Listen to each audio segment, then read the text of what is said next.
ngopi Pak. Oh, nggak ngopi ya, Pak ya? Iya, Jadi minuman hiburannya apa, Pak? Teh. di rumah ya susu Pak. Oh, susu. Kenapa, Pak, tidak ngopi, Pak? Ya gimana? Nggak suka pahit-pahit Pak. Ngopi, Oh, tidak rokok dan terbiasa ya, sebagainya. Pak ya. Ya. Pak Edi posisi di mana, Pak? Ini sekarang ke di Krian ini Pak sekarang. Gimana? Sidoarjo. Oh, Di Sidoarjo Krian. Sidoarjo. Hmm, Sidoarjo kan ini, Pak, penghasil kopi kapal api. Kopi kapal Iya, api itu di Jawa Timur kan? iya Jawa Timur. Sidoarjo atau Gresik ya itu? Pokoknya Jawa Timur, Ya, Surabaya, sekitar pabriknya situ di ya. Sidoarjo situ ya ada Pak. Oh, Sidoarjo ada ya, Pak ya, kopi kapal api itu. Iya, Oh, itu kalau apa ya untuk kopi yang kemasan ya mungkin ini ya kapal api memang masih juara itu. iya. Ya, Hmm. Oke, kalau Pak Edi dari industri, oh ini ya apa distribusi Pak. distribusian tadi ya Pak Distribusi. ya? Ya rupanya masih pada Oh ngopi. iya Pak, tadi kemarin Oke, kan saya sempat mau tanya ya, belum kejawab Pak. yang mana Pak? Terkait kalau di perusahaan kita ini kan ada beberapa cabang ya Pak. Yang pertama kan distribusi ini tadi. Hmm. Terus yang kedua itu kita ada klinik Pak. Terus yang ketiga kita ada supermarket. Nah, seandainya nanti untuk sertifikasi masing-masing itu orang yang sama enggak masalah Pak atau gimana nanti? Atau tinggal Penyeliannya. dokumennya saja yang berbeda? Iya, penyelihannya. Oh, jadi Bapak punya apa usahanya apa aja Pak? Tadi distributor, distribusi tadi ya. Oke, Terus kedua, yang kedua ada klinik Pak, klinik kecantikan. oh klinik kecantikan. Oke, Nah, terus yang ketiga itu ada supermarket. apa Pak? Supermarket lah. Oh, supermarket. Ya, Berarti kan yang ketiga ini masuknya ke dalam jasa penjualan. ya. Kalau yang klinik kecantikan saya kurang tahu ya masuk kategori apa ya Pak ya? Kayaknya belum ada ya Pak. Itu jasa enggak Pak? Kan Karena kalau dokternya dari luar juga kita memperkerjakan dokter. iya, tapi kalau itu Hmm, tidak ada di dalam, coba Bapak lihat di KMA 748. Tapi hmm, setahu saya sih kayaknya tidak ada deh, karena kalau jasa itu kan hanya jasa itu kan jasa jasa penyembelihan, jasa pengolahan, jasa hmm, pengemasan, jasa penyimpanan, jasa pendistribusian, dan jasa penyajian, Pak. hmm, Jadi tidak ada jasa untuk kecantikan seperti itu, gitu loh, Pak. Tapi ya. kalau yang supermarket, minimarket berarti masuknya sebagai usaha di penjualan, gitu Pak. Mungkin itu bisa tuh, yang itu Hmm. Bapak mau sertifikasi halal. Nah, kalau itunya, karena berarti kan kalau Bapak sehari-harinya berarti tugas di bagian yang distribusi ya Pak ya, yang usaha tersebut Saya ya. di distribusi. Ya, distribusi. Jadi Bapak sebetulnya, nah, tapi ini ya Pak ya, usahanya kok ini ya, apa, itu berarti satu owner atau satu perusahaan Pak? Itu tetap satu grup, Pak. Cuman kan pemiliknya sudah dikasihkan ke anak-anaknya gitu. Oh, nggih. Iya, Kalau begitu harusnya sih apa penyeliannya ya berbeda ya karena ada Bapak ya. kan tidak terlalu pasti kalau sehari-harinya sebagai usaha ditempatkan di bagian distribusi kalau di jasa usaha yang tadi yang minimarketnya kan berarti mungkin Bapak tidak terlalu mengetahui ya. Iya, benar sekali, Pak. Iya, jadi kalau mau itu sebetulnya ya apa eh, berarti pengajuannya itu ya berbeda sih Pak karena kan masuk jenis produknya berbeda. Iya. Walaupun satu perusahaan, tapi berarti proses pengajuannya itu berbeda. Begitu. Nah, kalau Bapak kemudian, saya pakai penyelianya Bapak saja gitu, karena masih menjadi bagian dari grup gitu ya Pak ya. Iya, Sebetulnya gitu. secara administrasi sih masih bisa. Jadi satu penyelia itu boleh menangani beberapa pelaku usaha, Pak bisa. Hanya Hmm, kendalanya itu nanti, apa Bapak kalau memang menjadi penyelia di sana kan, Bapak harus merutinkan untuk datang karena kan ada proses di mana penyelia itu kan harus melakukan pengawasan gitu loh Pak. Misalnya Boleh sebenarnya begitu, tapi berarti kan Bapak sebagai penyelia itu kan yang punya tanggung jawab itu mengawasi proses produk halal gitu ya. Mungkin pada saat kalau persiapannya penyiapan dokumen sampai di audit, menghadapi auditor, mendamping auditor, mungkin Bapak masih bisa. Tapi kalau sudah pada saat sudah berjalan gitu, untuk memaintain sistem itu kan berarti kan harus ada orang yang memaintainnya gitu loh Pak. Nah, memaintain itu kan berarti Iya, kan iya. harus ada di sana. Atau Bapak misalnya menschedulekan 1 minggu sekali datang buat ke usaha yang kedua tadi untuk kemudian melakukan proses pengawasan gitu kan boleh sih Pak sebetulnya. Tapi berarti kan Bapak tidak incas di sana. Kalau saran saya sih lebih baik ya ini pasti perusahaan juga sudah besar kan karena punya beberapa usaha ya lebih baik sih ada penyelia lain gitu loh Pak. Itu nanti Bapak sebagai mungkin yang lebih senior yang lebih pertama kali belajar pertama mungkin bisa sambil membantu apa penyelia yang ada di sana gitu loh Pak. Bisa seperti itu. Begitu sih. Jadi sebetulnya penyelia itu sekarang sih tidak ada batasan ya. Mau menangani berapa gitu kan. Jadi misalnya boleh menangani 3, boleh menangani 4 gitu boleh. Hanya yang dipikirkan adalah bagaimana memastikan bahwa proses pengawasan itu bisa dilakukan oleh penyelia. Seperti itu Pak. Bapak Ibu sudah 10 lewat 11 nih. Yuk kita mulai saja Bapak Ibu. Materi unit kompetensi kelima. Unit kompetensi kelima ini kebetulan saya sendiri yang akan menyampaikan. Ya nanti unit kompetensi keenam juga saya sendiri juga yang akan menyampaikan. Jadi kita akan mulai untuk memasuki materi ke unit kompetensi kelima ini ya. Sesi ketiga di hari ketiga. Baik Bapak Ibu kita buka. Bismillahirrahmanirrahim. Assalamualaikum warahmatullahi wabarakatuh. Yuk kita jawab. Waalaikumsalam Waalaikumsalam warahmatullahi wabarakatuh. warahmatullahi Wabarakatuh. wabarakatuh. Terima kasih. Waalaikumsalam. Silakan yang sudah mengambil kopi dan minum kopinya, boleh kopinya didekatkan di laptopnya. Jadi sambil mendengarkan, sambil nyeruput kopi masih oke. Tapi kalau merokok jangan ya. Boleh Bapak Ibu. Nah Bapak Ibu sekalian, jadi di unit kompetensi kelima dan keenam ini, kelima dulu ya, kita akan bahas kompetensi kelima ini kalau bicara PDCA. Nah, itu masuk pada tahapan checking gitu. Jadi plan sudah, do sudah, sekarang ceknya. Unit kompetensi kelima ini judulnya adalah melakukan audit internal penerapan SJPH. Jadi ini adalah audit internal, Bapak Ibu, materinya. Nah, di dalam audit ini berarti kalau bicara siklus PDCA, kita pada posisi cek, melakukan pengecekan, checking. Apa yang dicek? Yang dicek adalah sistemnya, Bapak Ibu. Jadi bagaimana perusahaan apakah menjalankan sistem SJPH ini secara konsisten, secara berkesinambungan, ya, secara efektif. Nah, itu salah satu cara kontrolnya adalah dengan melakukan audit internal. Bicara tentang audit, jadi audit itu kalau bicaranya apa? Jenis-jenis audit itu sebetulnya audit ada 3 Bapak Ibu. Ada audit tingkat pertama, tingkat kedua, tingkat ketiga gitu ya. Jadi kalau tingkat pertama itu audit adalah ada audit yang sifatnya internal, ada audit yang internal itu adalah dari diri kita sendiri mengaudit diri kita, ada audit dari eh, kita mengaudit ke supplier. Nah, itu berarti audit ketiga, audit tingkat ketiga kalau tidak salah. Kemudian ada audit tingkat ketiga yaitu audit dari lembaga sertifikasi. Nah, Bapak Ibu sekalian, kalau Bapak Ibu salah satu tugas penyelia halal itu kan adalah yang keempat apa Pak? Tugas penyelia halal. Ada yang bisa bantu? Tugas penyelia halal yang keempat. Menemani auditor. Ya, menemani atau mendampingi auditor saat dilakukan pemeriksaan. Tadi siapa yang menjawab? Mohon maaf, Pak. Hilmi, Pak. Hilmi, Pak Hilmi, terima kasih. Nah, Bapak Ibu sekalian, maksudnya mendampingi auditor itu apa, Pak? Boleh dijelaskan.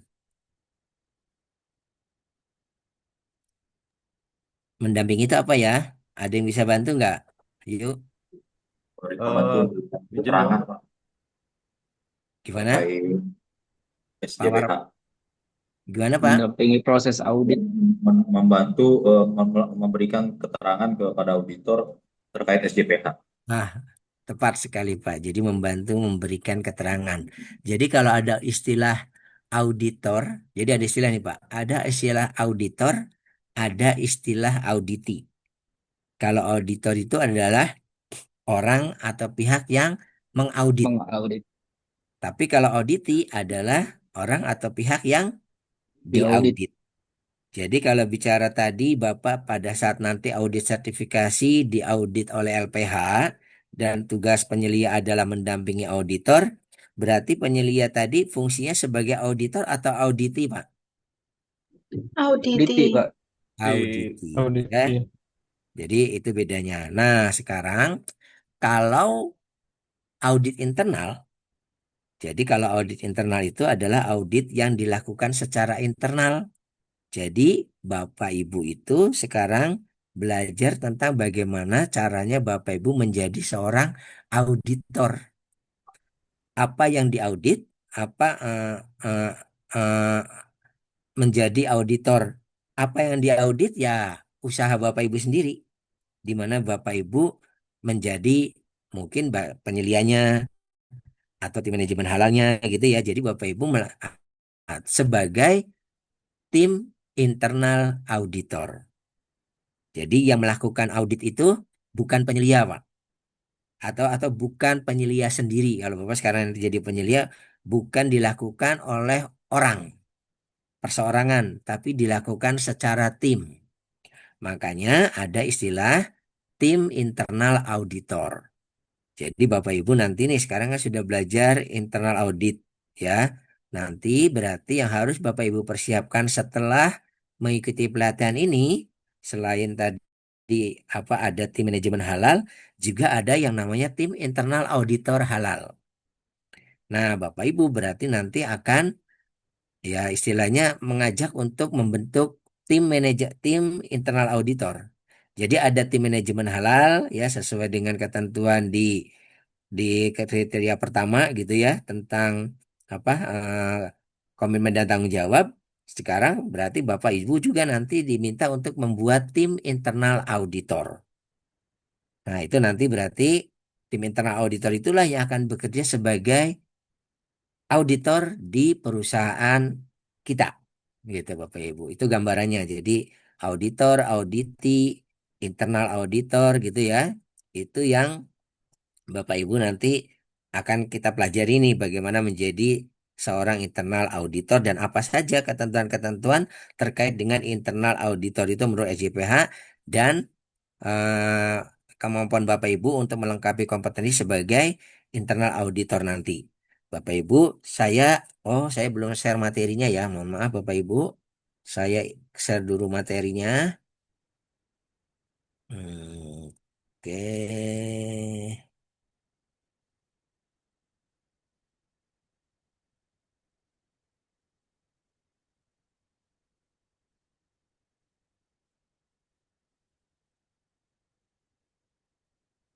Nah, Alhamdulillah sudah tershare materinya. Silakan Bapak Ibu bisa buka. Dari sini saya akan buka materinya untuk kita bahas bersama-sama Bapak Ibu.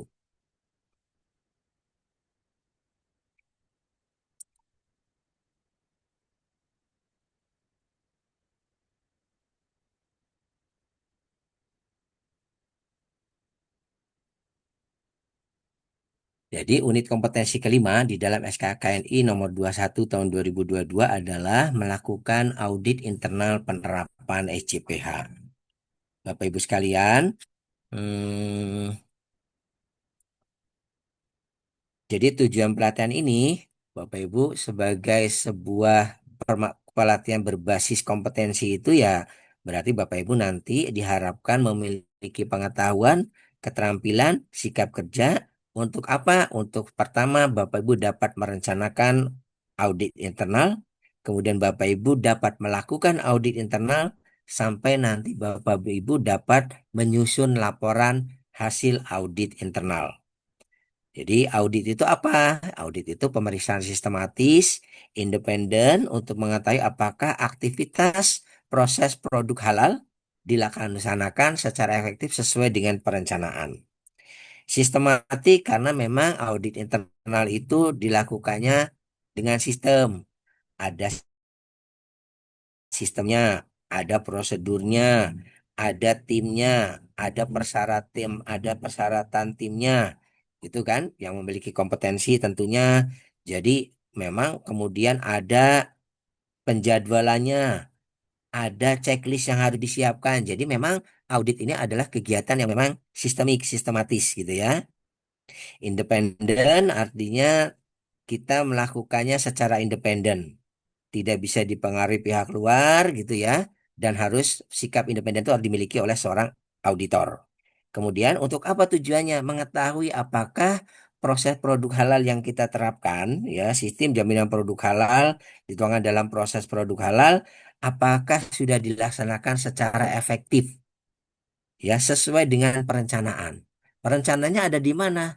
Rencananya itu Perencanaan kita ada di mana? Perencanaan kita itu ada di manualnya, ya kan?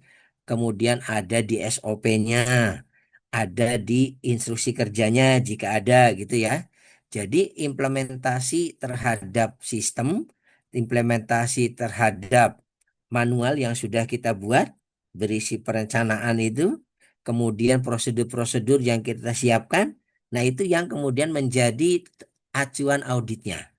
Jadi Bapak Ibu kalau menemukan sesuatu, ternyata sesuatu itu tidak sesuai dengan kriteria EJPH, tidak sesuai dengan manual yang direncanakan dan dibuat oleh kita, tidak sesuai dengan SOP yang menjadi perencanaan kita, berarti itu menjadi temuan audit. Jika dilaksanakan sesuai, berarti itu artinya kita sudah sesuai. Artinya itu kesesuaian. Tapi kalau ada yang tidak sesuai, berarti itu menjadi sebuah ketidaksesuaian. Jadi seperti itu proses audit ya Bapak Ibu. Apa rencananya itu ada di dalam manual, ada di dalam SOP, ada di dalam instruksi kerja, atau ada di dalam panduan-panduan lain yang menjadi acuan pekerjaan seseorang. Nah, Bapak Ibu sekalian, ini formatnya unit kompetensi itu seperti ini Bapak Ibu. Ada elemen kompetensi, ada kriteria yang harus Bapak Ibu penuhi ya. Nah, Bapak Ibu sekalian, makanya di dalam pelatihan berbasis kompetensi itu selain pada aspek pengetahuan, juga ada aspek yang sifatnya keterampilan. Nah, di dalam pelatihan ini yang menunjukkan bahwa Bapak Ibu sudah terampil itu salah satunya ya di dalam pelatihan ini dengan tugas, dengan lembar kerja yang kita berikan. Itu menjadi ukuran bahwa Bapak Ibu sudah memahami dan sudah terampil walaupun hanya berapa persen. Tapi untuk selama pelatihan ini itu menjadi ukuran kita gitu ya Pak ya. Kalau sikap kerja ya proses mengikuti training, kemudian nanti pada saat Bapak Ibu melakukan menjadi penyelia itu sikap kerja yang terbentuk gitu ya Pak ya. Kemudian di dalam SJPH mengenai audit internal ini ada beberapa ketentuannya. Pertama, prosedur tertulisnya dibuat. Jadi Bapak Ibu harus memiliki prosedur tentang audit internal. Ya, nanti apa saja prosedur-prosedur itu ya berisi bagaimana tim Bapak Ibu dari mulai pemilihan tim, pelaksanaannya, begitu ya dijelaskan di dalam sebuah prosedur tentang prosedur audit internal gitu ya. Kemudian dilakukan terjadwal minimum 1 kali dalam 1 tahun. Persyaratan LJPH eh, audit internal itu dilakukan 1 kali dalam 1 tahun. Pelaksanaannya dapat diintegrasikan dengan audit sistem lain. Jadi Bapak Ibu sekalian, jika Bapak Ibu sudah punya ISO 9001 atau yang lain-lain ya, dan di dalam standar itu pun Bapak Ibu ada proses internal audit, maka Bapak Ibu bisa melakukan secara integrasi gitu ya. Jadi tidak perlu melakukannya berkali-kali, tetapi 1 kali audit, tapi Bapak Ibu bisa melakukannya dengan 1 atau 2 sistem atau 3 sistem. Tapi yang penting adalah si auditor ini memahami apa yang diaudit, memahami standarnya. Jadi kalau saya auditor, kemudian diminta melakukan audit integrasi sistem ISO 9001 sama sistem jaminan produk halal. Ya pertama saya sebagai auditor, saya harus tahu dulu standarnya. Saya belajar ISO 9001 dan saya juga mempelajari tahu sistem jaminan produk halalnya. Pada saat saya melakukan audit, saya kalau saya melihat ketidaksesuaian, saya bisa menghubungkan ini masuk ke dalam temuan di dalam klausul ISO 9001 atau SJPH. Nah, itu Bapak Ibu seperti itu ya. Jadi namanya itu mengintegrasikan proses audit internal. Audit internal harus independen. Tadi sudah dijelaskan ya bagaimana independensi seorang auditor supaya hasil temuan kita itu, hasil audit kita itu sifatnya objektif. Kemudian ruang lingkupnya harus sesuai dengan lingkup penerapan EJPH. Jadi kalau bicara ruang lingkup, Bapak Ibu, kalau kemarin sudah dijelaskan dengan 7 tahapan PPH, kita lihat sebetulnya perusahaan saya itu sampai dengan tahap apa? Oh, perusahaan saya dari mulai penyediaan bahan sampai distribusi. Berarti yang kita audit ya sampai tahapan distribusi. Ya, yang kita lakukan internal karena lingkup perusahaan kita sampai dengan proses distribusi saja. Seperti itu Bapak Ibu. Tetapi ini termasuk juga kalau Bapak Ibu memiliki kerjasama dengan pihak ketiga. Misalkan Bapak Ibu ternyata menggunakan pihak ketiga dalam hal penyimpanan. Tadi ya seperti usaha teman kita, salah satu perusahaan mengikuti jasa penyimpanan begitu. Ternyata kita menggunakan pihak ketiga untuk penyimpanan. Ya berarti pihak ketiga yang tentang penyimpanan tersebut juga harus menjadi bagian yang kita harus lakukan internal audit. Kita menggunakan misalkan juga pihak ketiga distribusi. Kita sampai distribusikan, tapi untuk mendistribusikannya kita menggunakan pihak ketiga, jasa distribusi PTA. Berarti kita juga melakukan internal audit terhadap jasa distribusi tersebut, gitu ya. Kemudian hasil dari internal audit ini dilaporkan sesuai ketentuan yaitu kepada BPJPH. Jadi Bapak Ibu nanti kalau sudah melakukan audit, hasilnya dilaporkan aktivitas audit itu kepada BPJPH untuk menunjukkan apa? Untuk menunjukkan bahwa kita menerapkan sistem itu, ya. Karena dipersyaratkan 1 kali setahun kita harus melakukan internal audit. Makanya kita melakukan audit dan dilaporkan kepada BPJPH tentang aktivitas internal audit yang sudah kita lakukan. Nah, prosedur Bapak Ibu. Prosedur tujuannya apa sih? Prosedur itu ya dibuat untuk dapat memudahkan dan menjadi petunjuk kita dalam melakukan audit. Jadi kalau di dalam prosedur dilakukan setahun sekali, kemudian ada checklistnya, ada pemilihan tim internal auditornya, ada prosedur tentang di dalamnya menjelaskan tentang bagaimana melakukan audit, penjadwalan. Ya berarti kan kita melaksanakan dan di situ memudahkan kita untuk karena sesuai petunjuknya yang sudah dijelaskan di dalam prosedur audit. Kemudian memastikan kompetensi auditor, ya Bapak Ibu. Karena di dalam prosedur biasanya disebutkan juga standar kompetensi yang bisa menjadi seorang internal auditor. Mungkin dipersyaratkan di dalam SOP, di dalam prosedurnya tersebut yang bisa menjadi internal auditor, mungkin persyaratannya sudah bekerja minimal 1 tahun untuk memastikan apa mereka mengetahui bagaimana proses di dalam, gitu ya Bu ya. Ini contoh. Jadi kompetensi auditor ditetapkan. Kemudian memilih dan mengidentifikasi tim internal audit yang sesuai. Jadi di situ ditentukan juga tuh bagaimana kita mengidentifikasinya, memilihnya gitu ya. Kemudian memelihara catatan audit termasuk evaluasinya. Di dalam prosedur harus menjelaskan bagaimana hasil audit itu dicatat, hasil audit itu dipelihara gitu dan sampai hasil audit itu dievaluasi seperti apa dan itu dijelaskan di dalam prosedur audit internal. Nah, Bapak Ibu sekalian, apa tujuan kita melakukan internal audit? Pertama, mengetahui kesesuaian atau ketidaksesuaian terhadap implementasi elemen persyaratan SJPA. Jadi dalam SJPA kan banyak tuh persyaratan-persyaratannya dipenuhi, dituangkan di dalam manual. Kemudian juga lebih rinci lagi dalam SOP. Nah, kita lihat apakah kita tuh sudah menerapkan secara konsisten. Apakah yang kita terapkan itu sudah sesuai dengan persyaratan? Itu tujuan kita melakukan internal audit. Kemudian menentukan efektivitas penerapan SJPH. Ya, jadi sesuai ketidaksesuaian, efektif tidak efektif gitu ya. Kemudian memberikan peluang dan perbaikan. Jadi Bapak Ibu sekalian, sebetulnya audit internal itu bukan untuk mencari kesalahan, tetapi kita mencari mana yang bisa kita perbaiki. Jadi bayangkan begini Bapak Ibu, pada satu hari Bapak Ibu mengaudit bagian, misalnya bagian penyimpanan.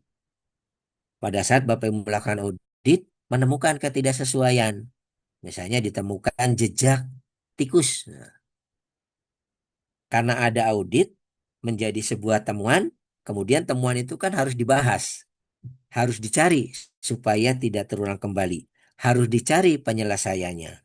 Nah, ketika kita memikirkan tentang penyelesaiannya, ketika kita memikirkan tentang tindakan perbaikannya, ketika kita memikir tentang tindakan pencegahannya, dan semua rencana tindakan tersebut diimplementasikan, ketika sudah diimplementasikan, kita ingin supaya konsisten dilakukan, sebetulnya kita sudah melakukan perbaikan berkesinambungan, Bapak Ibu.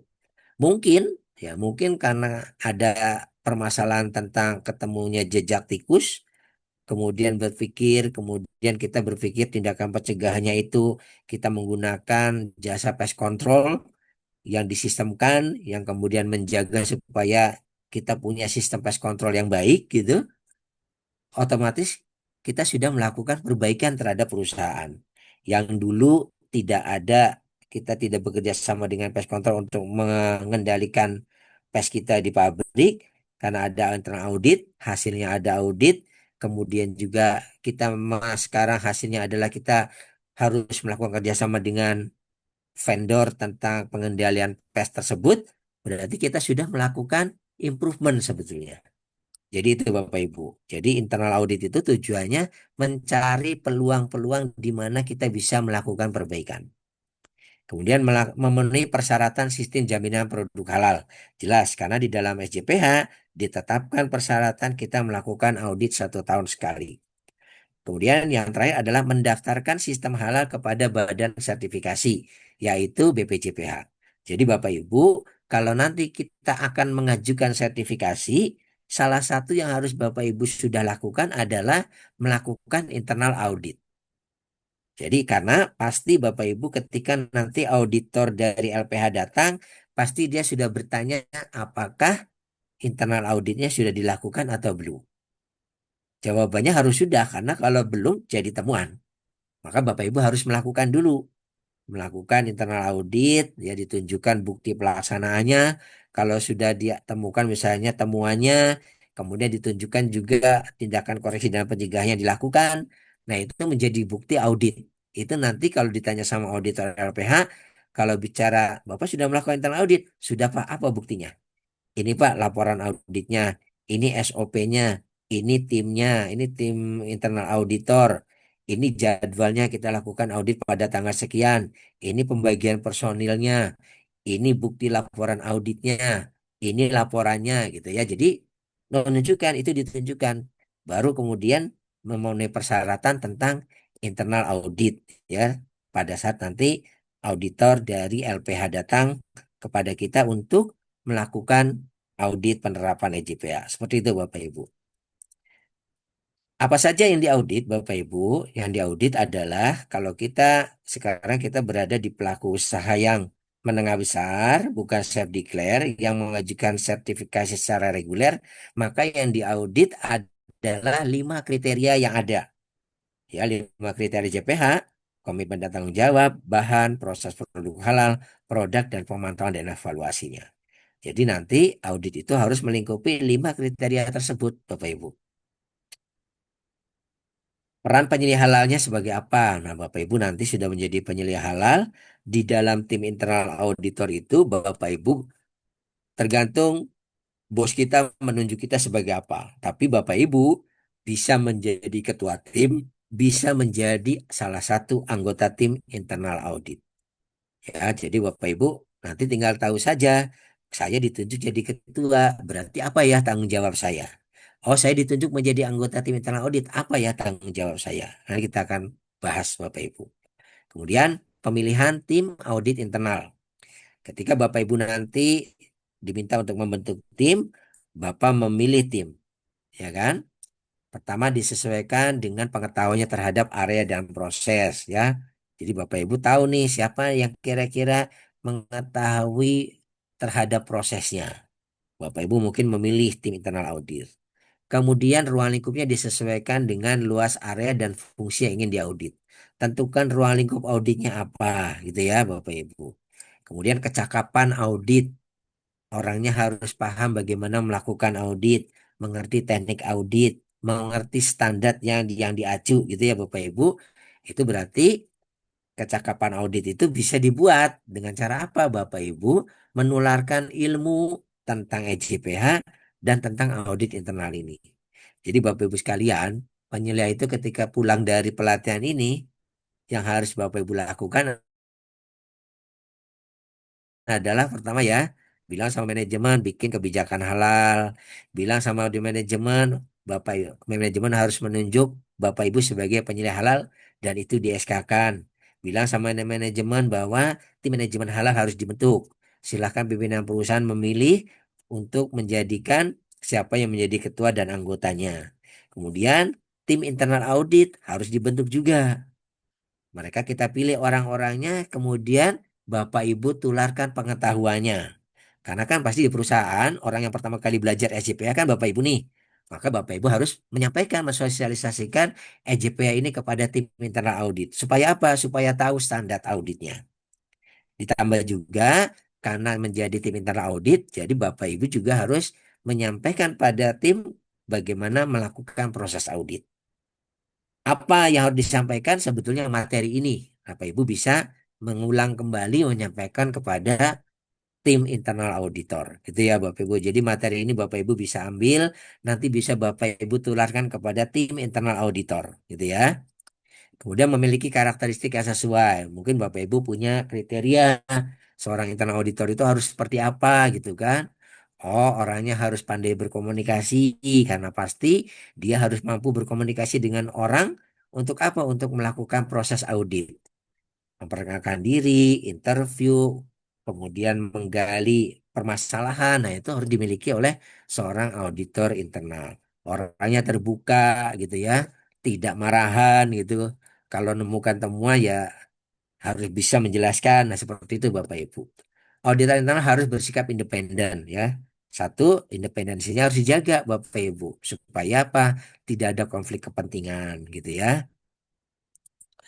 Nah, Bapak Ibu sekalian, kalau persiapan onsetnya ya dari mulai kesiapan auditor, tugas dan tanggung jawabnya kesiapan auditor artinya tunjuk si orangnya siapa.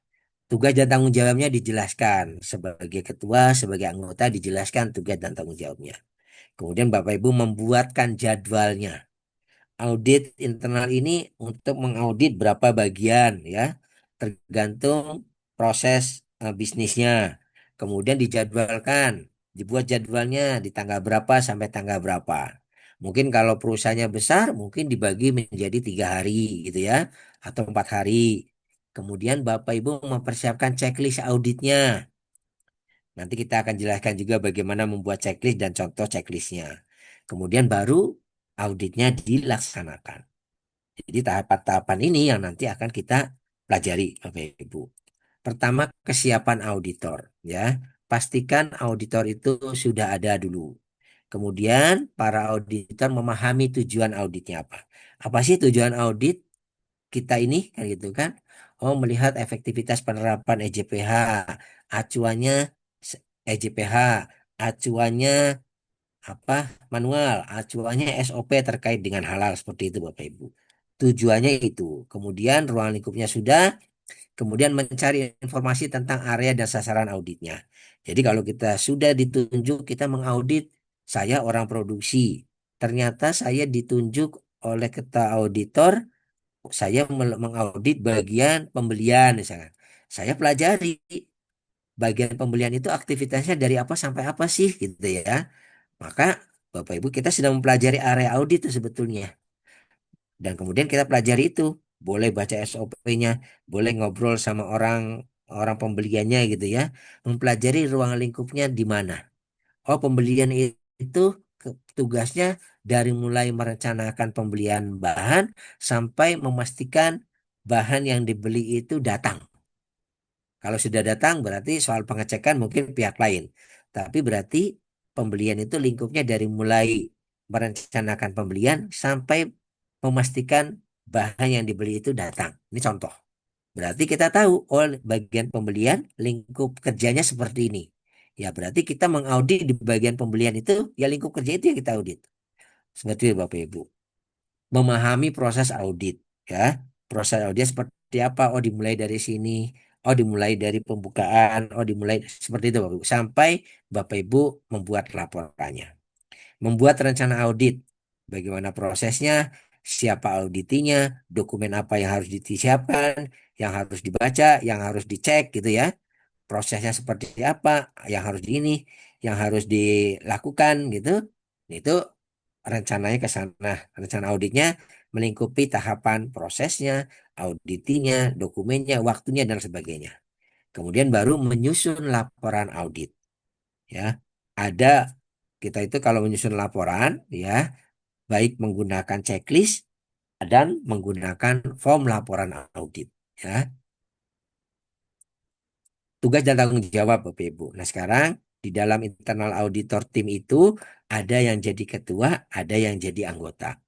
Kalau Bapak Ibu menjadi ketua berarti pertama menetapkan program audit internal. Bapak Ibu sebagai ketua merencanakan nih programnya kapan gitu ya. Diprogramkan 1 tahun sekali berarti sudah jelas tahun ini dilaksanakan bulan apa, tahun depan mungkin dilaksanakan bulan apa seperti itu. Kemudian mengidentifikasi kebutuhan sumber daya. Oh, kita akan mengaudit bagian A, B, C, D, E gitu ya. Oh, berarti saya akan perlu misalkan untuk 5 area ini mungkin bagian gudang sama bagian produksi saya akan tunjuk 2 orang. Bagian lainnya saya akan tunjuk cukup 1 orang saja.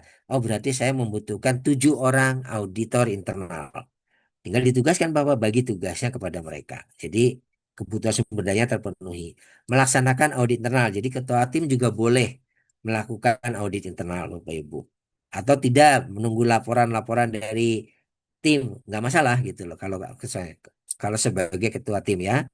Kemudian membuat kesimpulan audit. Ya Bapak Ibu pasti harus menerima laporan-laporan kemudian membuat ininya apa seperti ringkasannya, summary-nya untuk dilaporkan. Baru laporan audit internal dilaporkan kepada manajemen. Ya apa saja, bagaimana pelaksanaannya, apa saja temuannya, apa saja tindakan koreksi dan perbaikannya, trennya seperti apa. Nah itu menjadi bagian dari laporan ketua tim internal auditor. Kalau tanggung jawab sebagai anggota, ya Bapak Ibu menyiapkan perencanaan audit internal. Jadi biasanya kalau anggota itu sudah jelas, kamu anggota, kamu ditunjuk untuk mengaudit tadi ya, orang produksi mengaudit bagian pembelian. Ya, saya siapkan rencananya. Saya nanti perencanaan auditnya akan dilakukan tanggal sekian, sesuai waktu, jam sekian. Nanti di sana saya akan menemui siapa, auditnya ketahuan kan gitu kan. Kemudian apa saja yang mau saya cek. Berdasarkan informasi, saya akan mengecek bagian tet, tet, tet, tet. Nah, itu menjadi bagian perencanaan. Kemudian membuat kesimpulan audit. Bapak Ibu, kita bisa menentukan, oh ini sebuah ketidaksesuaian atau kesesuaian, gitu ya. Jadi kesimpulan seperti itu, apakah ini menjadi sebuah temuan atau tidak? Nah, itu berarti ketidaksesuaian berarti menjadi sebuah temuan.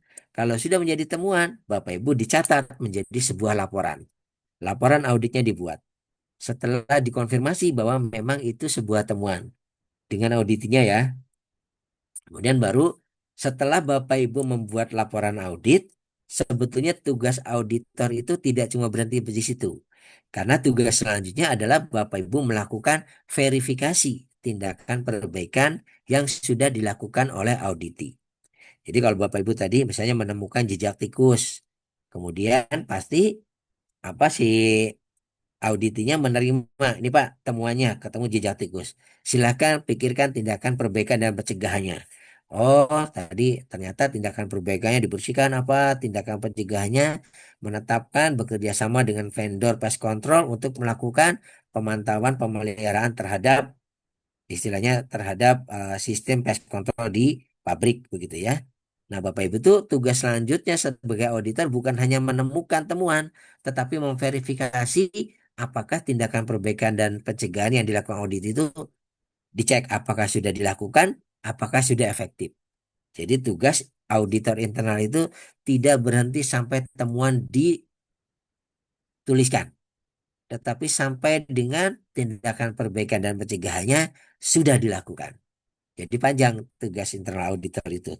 Begitu ya Bapak Ibu. Kemudian rencana audit ya. Jadi tujuannya, sasarannya, ruang lingkup, sumber daya, jadwalnya ditentukan ya. Memastikan area yang terlibat aktivitas kritis sudah tercakup. Mencapai tujuan audit, memastikan tercakupnya semua lingkup ya. Jadi kalau membuat rencana tuh saya tanggung jawabnya ini apa? Saya mengaudit bagian pembelian gitu ya.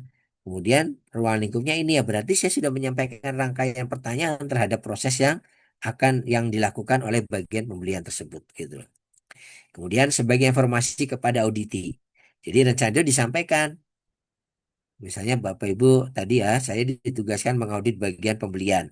Saya akan hubungi bagian pembelian, Bu, saya akan mengaudit ya sesuai waktunya Senin, Selasa, Rabu, tapi mungkin saya akan datangnya di hari Selasa. Jamnya jam sekian, misalnya. Oh, kita sibuk. Jamnya kita habis makan siang saja ya. Sudah berarti tetapkan ngauditnya mulai jam 1 gitu ya. Jadi Bapak Ibu dikonfirmasi ya kan. Sampaikan kepada auditi. Auditi menyiapkan, ya Pak, baik. Nanti akan ditemui auditi dari bagian pembelian si A yang akan menjelaskan. Seperti itu Bapak Ibu sebagai panduan auditor dalam melakukan audit. Ya, rencana itu bisa Bapak tahu tanggal sekian berangkat mengaudit, jam sekian misalnya menjelaskan audit dokumen, jam sekiannya lagi audit di lapangan, jam sekiannya lagi membuat laporan, jam sekian lagi closing gitu ya. Jadi Bapak Ibu apa melihat itu gitu ya, menjadikan itu rencana itu sebagai panduannya. Kemudian penentuan metode audit. Jadi Bapak Ibu metode audit itu kalau saya bisa jelaskan ada 3 metode audit. Pertama dengan cara audit dokumen, cek dokumen. Kita lihat dokumen-dokumennya, apa dokumennya? Bapak Ibu bisa melihat manualnya, bisa melihat SOP-nya, bisa melihat instruksi kerjanya atau ketentuan-ketentuan pekerjaan lainnya, ya Bapak Ibu ya. Dan Bapak bisa melihat form-formnya. Nah, itu Bapak Ibu mengecek dokumennya apakah sudah sesuai atau belum. Bapak Ibu membaca nih, misalnya membaca SOP, misalnya SOP pengadaan bahan. Dilihat, dibaca SOP-nya sesuai nggak dengan pasaran EJPH. Kalau sesuai berarti kan, oh ini SOP-nya sudah bagus. Memenuhi standar penerapan EJPH. Gitu. Tapi kalau kemudian ini SOP-nya kayaknya belum lengkap deh. Belum menjelaskan tentang ini. Berarti kan temuannya terhadap dokumennya, Bapak Ibu. Seperti itu. Atau Bapak Ibu bisa metodenya dengan cara wawancara, interview dengan karyawan. Bapak Ibu pengen mendengar nih orang pembelian, saya mau mengaudit bagian pembelian. Saya sudah membaca dokumennya sudah sesuai, SOP pembeliannya sudah bisa dipahami, ternyata sesuai. Tapi saya ingin mengecek dengan cara wawancara. Kita bisa ngobrol sama orang yang ingin kita wawancara. Minta dijelaskan bagaimana proses pengadaan bahan. Sesuai nggak dia lakukan, yang dia jelaskan. Itu artinya kita melakukan menggali informasi melalui wawancara untuk mendapatkan kesesuaian atau ketidaksesuaian. Yang terakhir adalah observasi di lapangan, Bapak Ibu. Kita bisa melihat, biasanya kalau observasi di lapangan tuh memang bagiannya itu punya lapangan yang diaudit.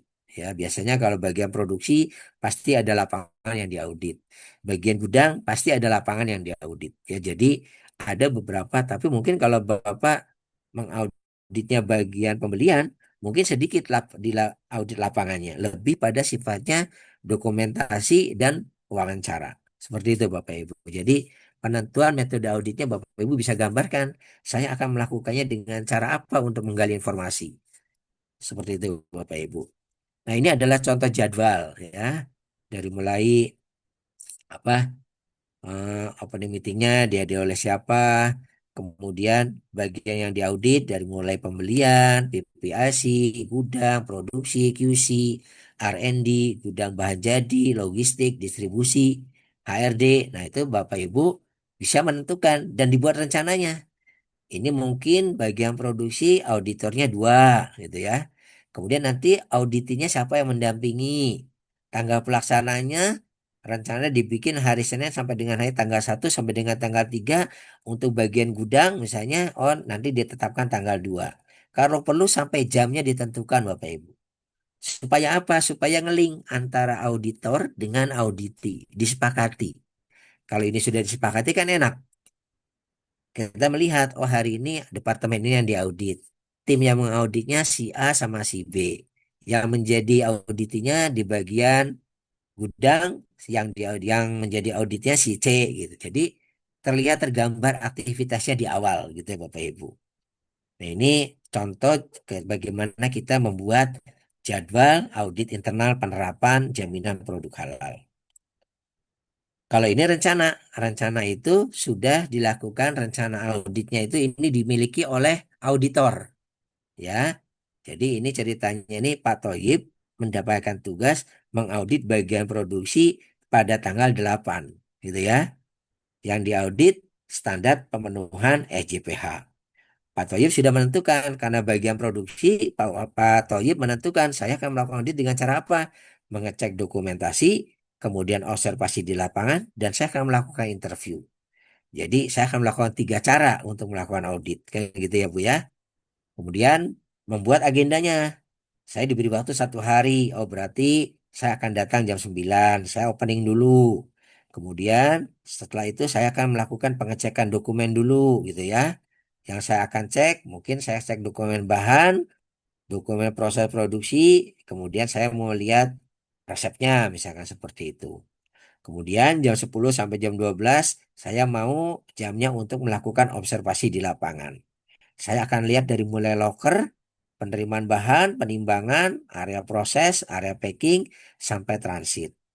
Dan interview karyawan. Jadi Bapak Ibu sudah punya rencana gitu ya. Kemudian setelah itu saya istirahat. Kemudian saya akan mengecek pengecekan bukti implementasi AJPH. Saya akan mengecek formnya.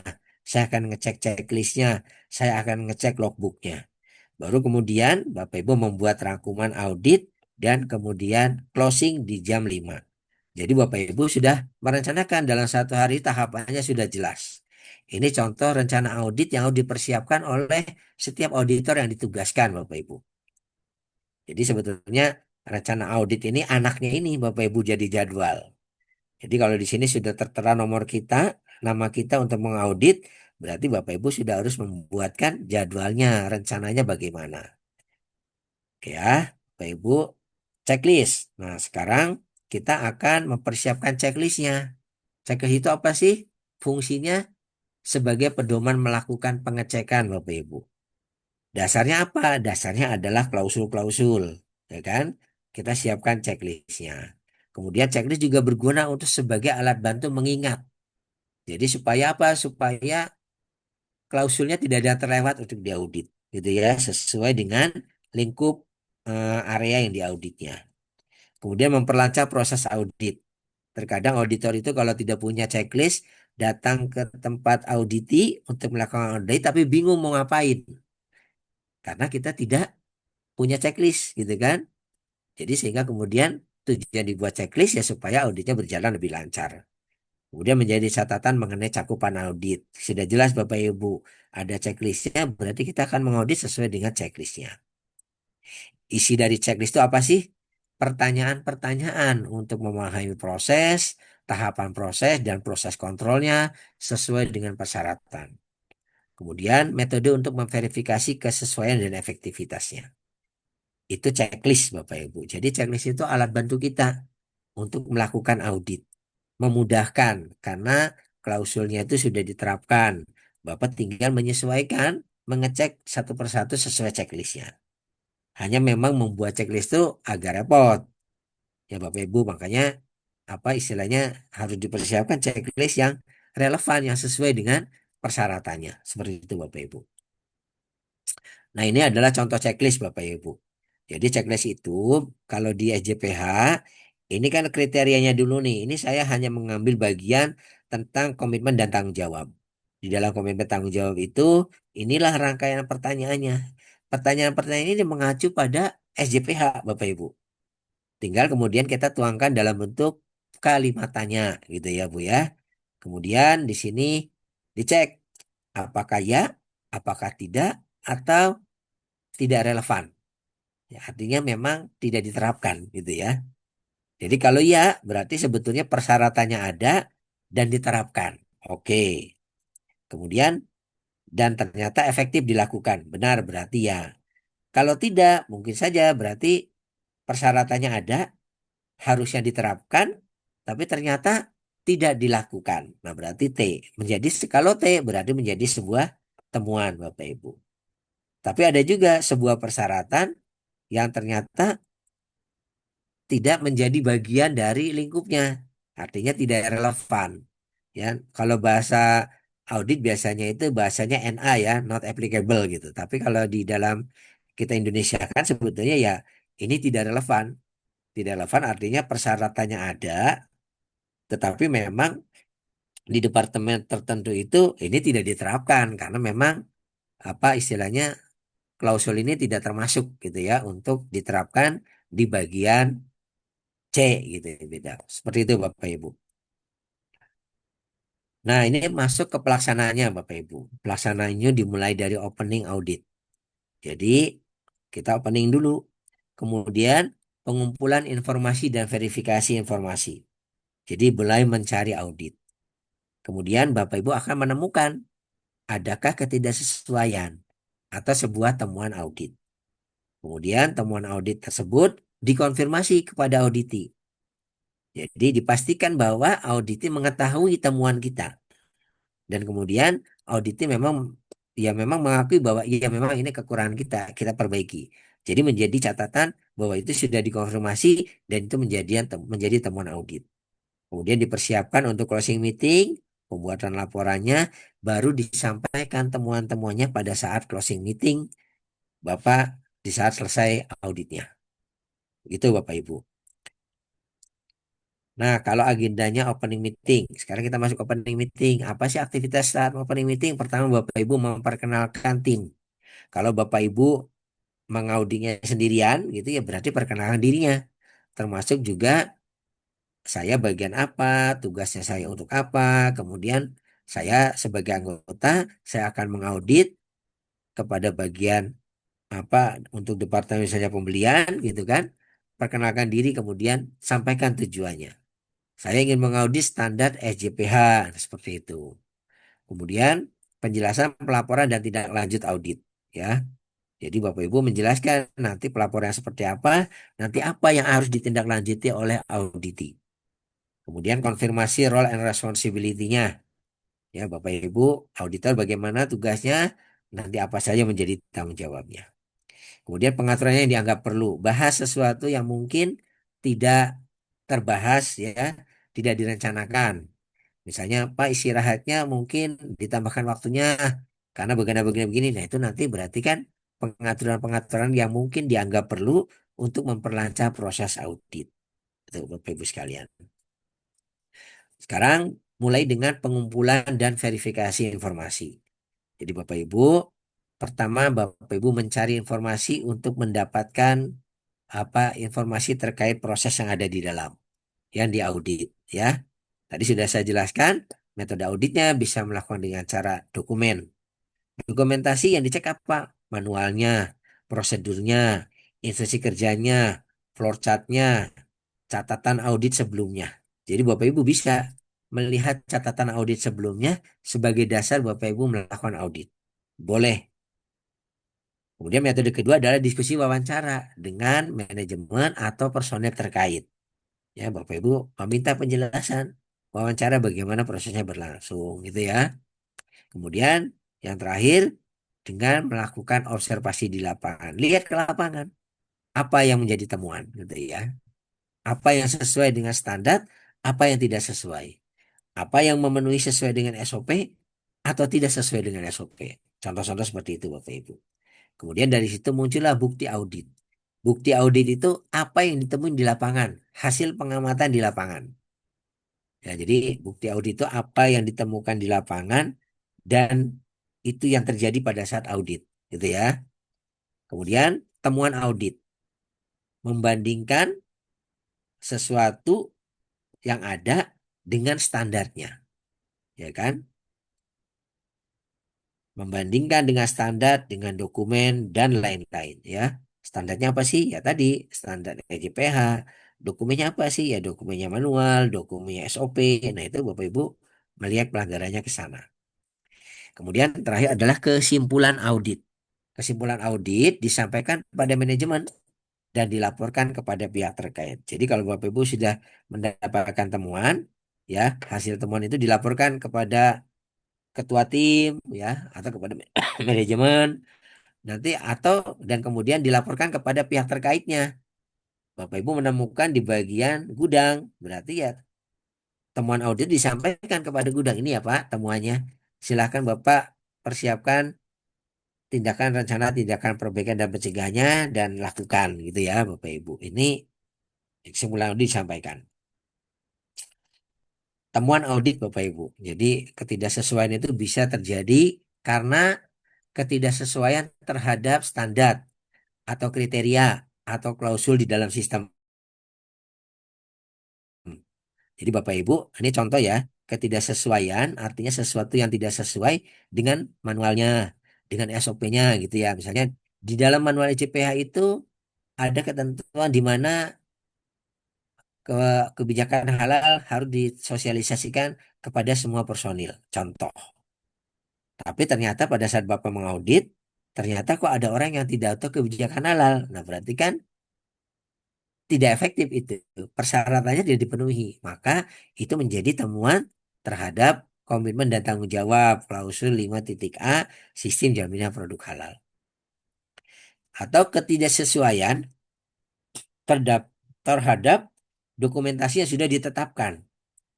Jadi tadi kalau tadi tidak sesuai dengan standar EJPH, bisa saja ketidaksesuaian terhadap dokumentasi yang sudah ditetapkan. Misalkan dokumentasinya terkait dengan SOP. Misalkan begini Bapak Ibu. Bapak Ibu ke bagian produksi melihat bahwa di dalam SOP misalnya SOP pembersihan itu Bapak Ibu membaca ternyata caranya adalah pertama hal yang kotor terus misalnya membersihkan panci gitu ya. Yang dibersihkan pertama disemprot dengan air gitu ya, mungkin air sepanas atau apa. Kemudian dibersihkan dengan menggunakan sabun, deterjen gitu kan, yang sudah sertifikat halal gitu. Kemudian dibilas dengan menggunakan air bersih gitu ya. Terus kemudian apa? Kemudian baru dibilas, kemudian ditiriskan, mungkin masuk ke mesin pemanas pengering, kemudian disimpan kembali. Itu contoh prosedurnya seperti itu. Tapi ketika Bapak Ibu mengaudit, melihat orang kerja, oh ternyata orang kerja ini kok cuma ngebersihkan sat, habis itu ditiriskan. Dia tidak menggunakan sabun. Dia tidak membilas. Berarti kan prosedurnya ada, tetapi tidak dilakukan. Artinya itu ketidaksesuaian terhadap dokumentasi yang sudah ditetapkan, Bapak Ibu. Atau ada lagi ketidaksesuaian karena aspek-aspek dari operasi yang cenderung mengarah pada ketidaksesuaian. Misalnya tadi, Bapak Ibu melihat aktivitas pencucian, ngelihat orang mencuci, tapi orang tersebut mencuci sambil bergurau dengan temannya gitu ya. Ini berpotensi orang bekerja sambil bergurau, dia berpotensi untuk lupa tidak melakukan sesuai prosedurnya. Berarti itu adalah bicaranya adalah aspek-aspek dari operasi yang cenderung mengarah pada ketidaksesuaian. Mungkin pada saat dilihatin mereka sesuai, tapi ada potensi karena dia tidak mengerjakannya dengan secara sungguh-sungguh, sambil bergurau, sambil bercanda, membersihkan peralatan, ada potensi dia tidak mengikuti nanti kan itu kan. Itu contoh Bapak Ibu. Kemudian terkadang pada saat audit juga kita melakukan sampling Bapak Ibu. Misalnya Bapak Ibu ke gudang, diminta mengaudit bagian gudang. Bapak Ibu pengen mengecek apakah sistem FIFO-nya jalan, apa ya sesuai ketentuan gitu ya. Kemudian Bapak Ibu ke sana gitu ya. Itu Bapak Ibu pasti melihat samplingnya, gitu kan. Penempatannya misalnya di dalam, misalkan begini Bapak Ibu. Di dalam ketentuan penyimpanan itu, misalnya tepung jenis A harus disimpan di rak nomor sekian gitu ya. Karena perorangnya banyak, mereka si bagian penyimpanan punya sistem. Kemudian Bapak Ibu secara tidak langsung Bapak Ibu harus melakukan sampling. Oh, saya harus samplingnya misalnya random saja. Oh, saya pokoknya saya mau di pojok sana. Saya mau lihat apakah di pojok sana itu ditempatkan sesuai aturan. Nah, Bapak Ibu ya, artinya Bapak Ibu pada saat melakukan audit kadang kita melakukan sampling. Sampling itu bisa dilakukan secara random ya. Secara random itu dengan asumsi bahwa mungkin populasinya cenderung homogen gitu ya. Atau dilakukan secara target. Ya, Bapak Ibu sudah menetapkan target di awal gitu kan. Saya nanti akan mengaudit bagian gudang, targetnya saya akan mengambil 3 sampel. Nah, itu boleh. Atau secara statistikal, jadi menggunakan metode statistik tertentu untuk melakukan sampling. Jadi kadang ada perusahaan yang untuk mengambil sampling itu ada standarnya, ada acuan keilmuannya. Biasanya kalau di perusahaan itu suka menggunakan military standard. Dengan sampel sekian, dengan menggunakan tabel, kita tahu berapa sampel yang harus bisa diambil. Nah, itu proses pengambilan sampel secara statistik ya. Atau sampling dilakukan dengan men-set presentasinya dari awal gitu Bapak Ibu. Jadi itu contoh saja ya. Jadi intinya bahwa pada saat kita melakukan audit itu kadang kita harus mengambil sampel. Bapak Ibu sekalian, kemudian Bapak Ibu nanti terakhir adalah membuat laporan audit.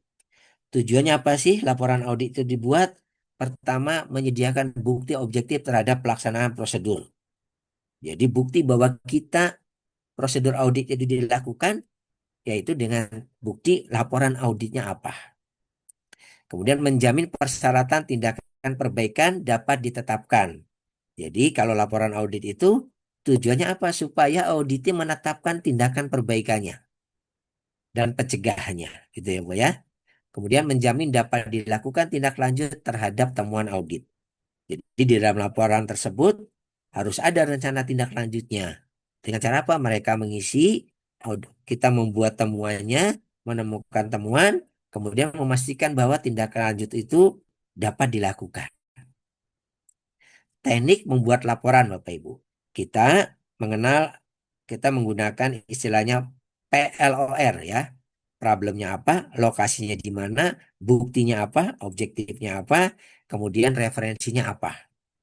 Biasanya apa yang ditemukan itu problem tuh, atau temuan auditnya apa. Temuan audit itu temuan terhadap ketidaksesuaian standarnya, tuh ya. Di mana ditemukannya, berarti bicara tentang lokasinya. Lokasinya di gudang, lokasinya di bagian produksi, lokasinya di bagian pembelian, lokasinya di bagian R&D itu tergantung kita kapan kita melakukan auditnya di mana. Kemudian bukti objektifnya apa?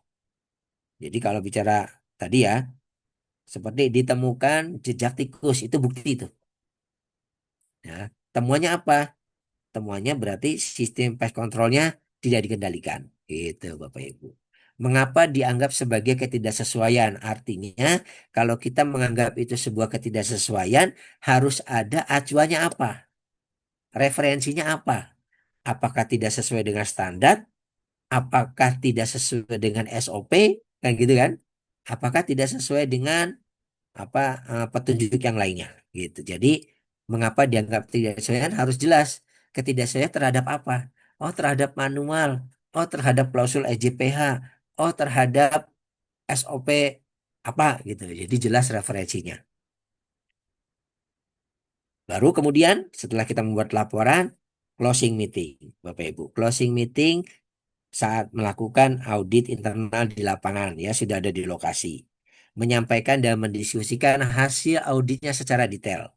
Jadi sampaikan, Pak, kita sudah melakukan internal audit dari tadi pagi jam 9 sampai dengan sekarang jam 4 sore. Saya akan menyampaikan hasil temuan-temuannya. Dijelaskan. Temuan 1, temuan 2, temuan 3. Kemudian diserahkan pada auditi untuk memberikan sanggahan. Pak, silakan ada sanggahan dari temuan yang saya sampaikan, kan gitu kan? Oh ini Pak, temuan nomor ini saya bisa jelaskan seperti ini. Oh berarti ini mungkin bukan temuan gitu ya. Tapi kalau kata auditnya, ya Pak itu memang jadi temuan, kita akan perbaiki. Berarti confirm temuannya jelas. Kemudian jika sepakat, maka auditor membuat persetujuan, meminta persetujuan auditi. Kemudian laporannya diserahkan kepada pihak yang bertanggung jawab terhadap kegiatannya. Jadi kalau Bapak Ibu misalnya melakukan audit tadi di bagian produksi, temuannya sudah ditemukan, ada 2, 3 temuan, diserahkan kepada penanggung jawab produksi. Misalnya kepada kepala bagian produksinya. Untuk apa? Untuk ditindaklanjuti. Ya, jadi diserahkan ini Pak temuannya, silakan Bapak membuat laporan perbaikan dan pencegahannya. Saya akan melakukan verifikasi ke depan setelah Bapak berkomitmen memperbaiki. Nah, ini adalah contoh laporan audit Bapak Ibu ya. Jadi ada nomor dokumennya bisa dituliskan, kemudian siapa auditornya, siapa auditinya, kemudian juga tanggal auditnya tanggal berapa, kemudian jabatan auditinya apa. Boleh dituliskan seperti ini. Kemudian Bapak harus dapat membuat temuannya apa, kemudian buktinya apa, lokasinya di mana, dan referensinya apa. Baru kemudian Bapak isi siapa auditornya, kemudian auditnya siapa. Ini adalah contoh laporan audit. Seperti ini Bapak Ibu ya. Jadi sebagai kesimpulan nih di unit kompetensi kelima ini, kalau bicara tentang apa pola interaksi antara auditor dan auditi, kita mempelajari 3 ini Bapak Ibu. Bagaimana Bapak Ibu mengidentifikasi temuan audit sebagai auditor, kemudian menuliskan temuannya, mengkonfirmasi kepada auditi, kemudian ada persetujuan antara auditor dan auditi tentang temuannya. Ini sampai dengan di sini, inilah unit kompetensi kelima. Bapak Ibu sampai membuat temuan dan sampai pada persetujuan. Yang ke bawahnya ini adalah proses selanjutnya yang nanti akan dijelaskan di unit kompetensi yang ke-6. Nah, Bapak Ibu sekalian, dari apa yang sudah saya sampaikan mungkin ada pertanyaan, Bapak Ibu, dipersilakan. Silakan Bapak Ibu, ada pertanyaan?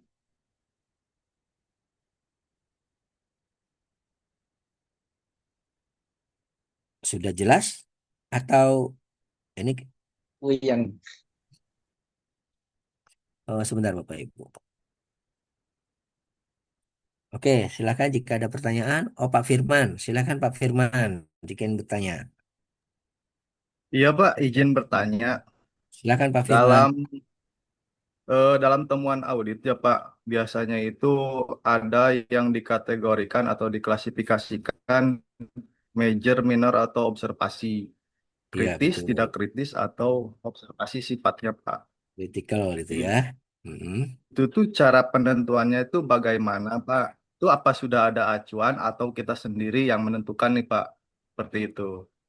Oke, baik. Terima kasih Pak Firman. Jadi kalau di audit halal itu kita tidak ada kategori apakah itu major, apakah itu minor, apakah itu observasi, apakah itu critical gitu ya.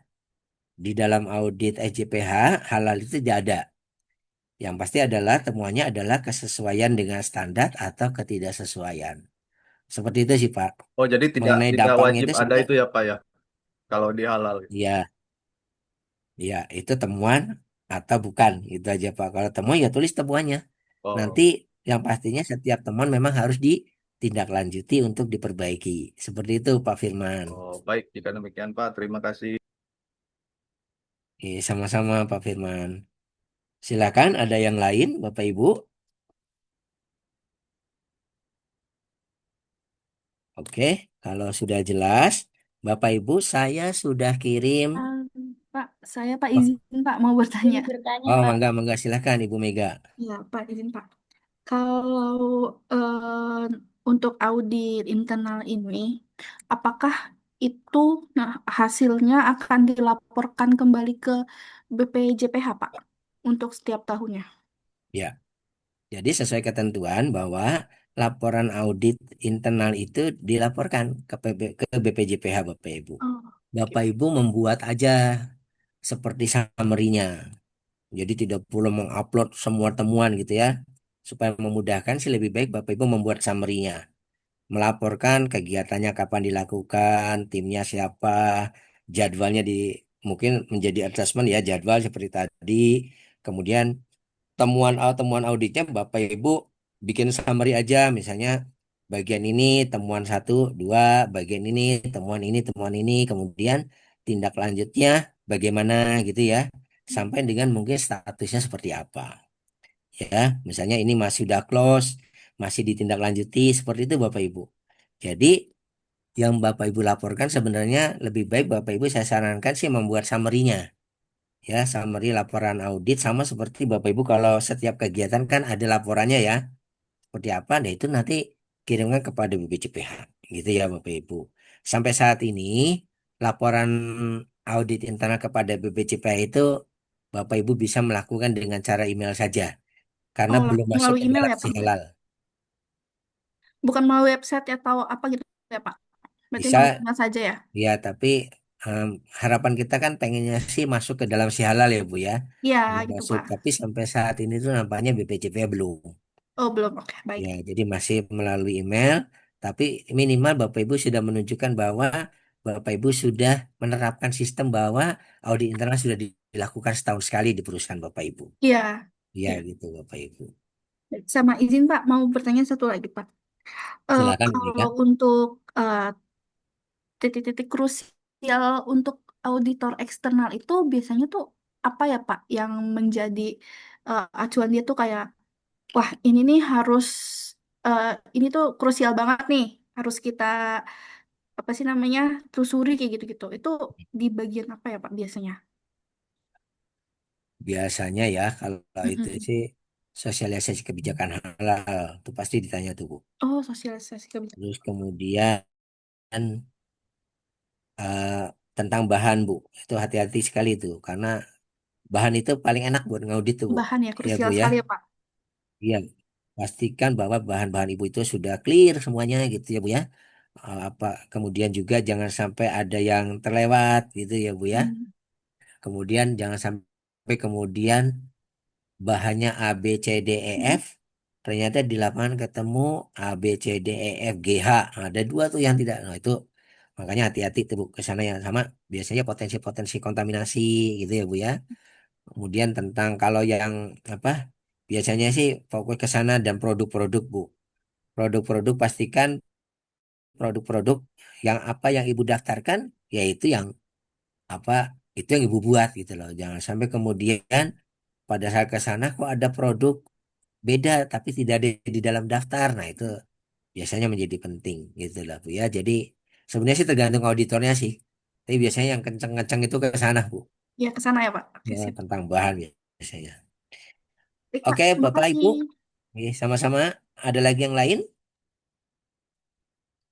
Eh, Nah, sekarang, isi bertanya. oh, ada lagi Pak, silakan.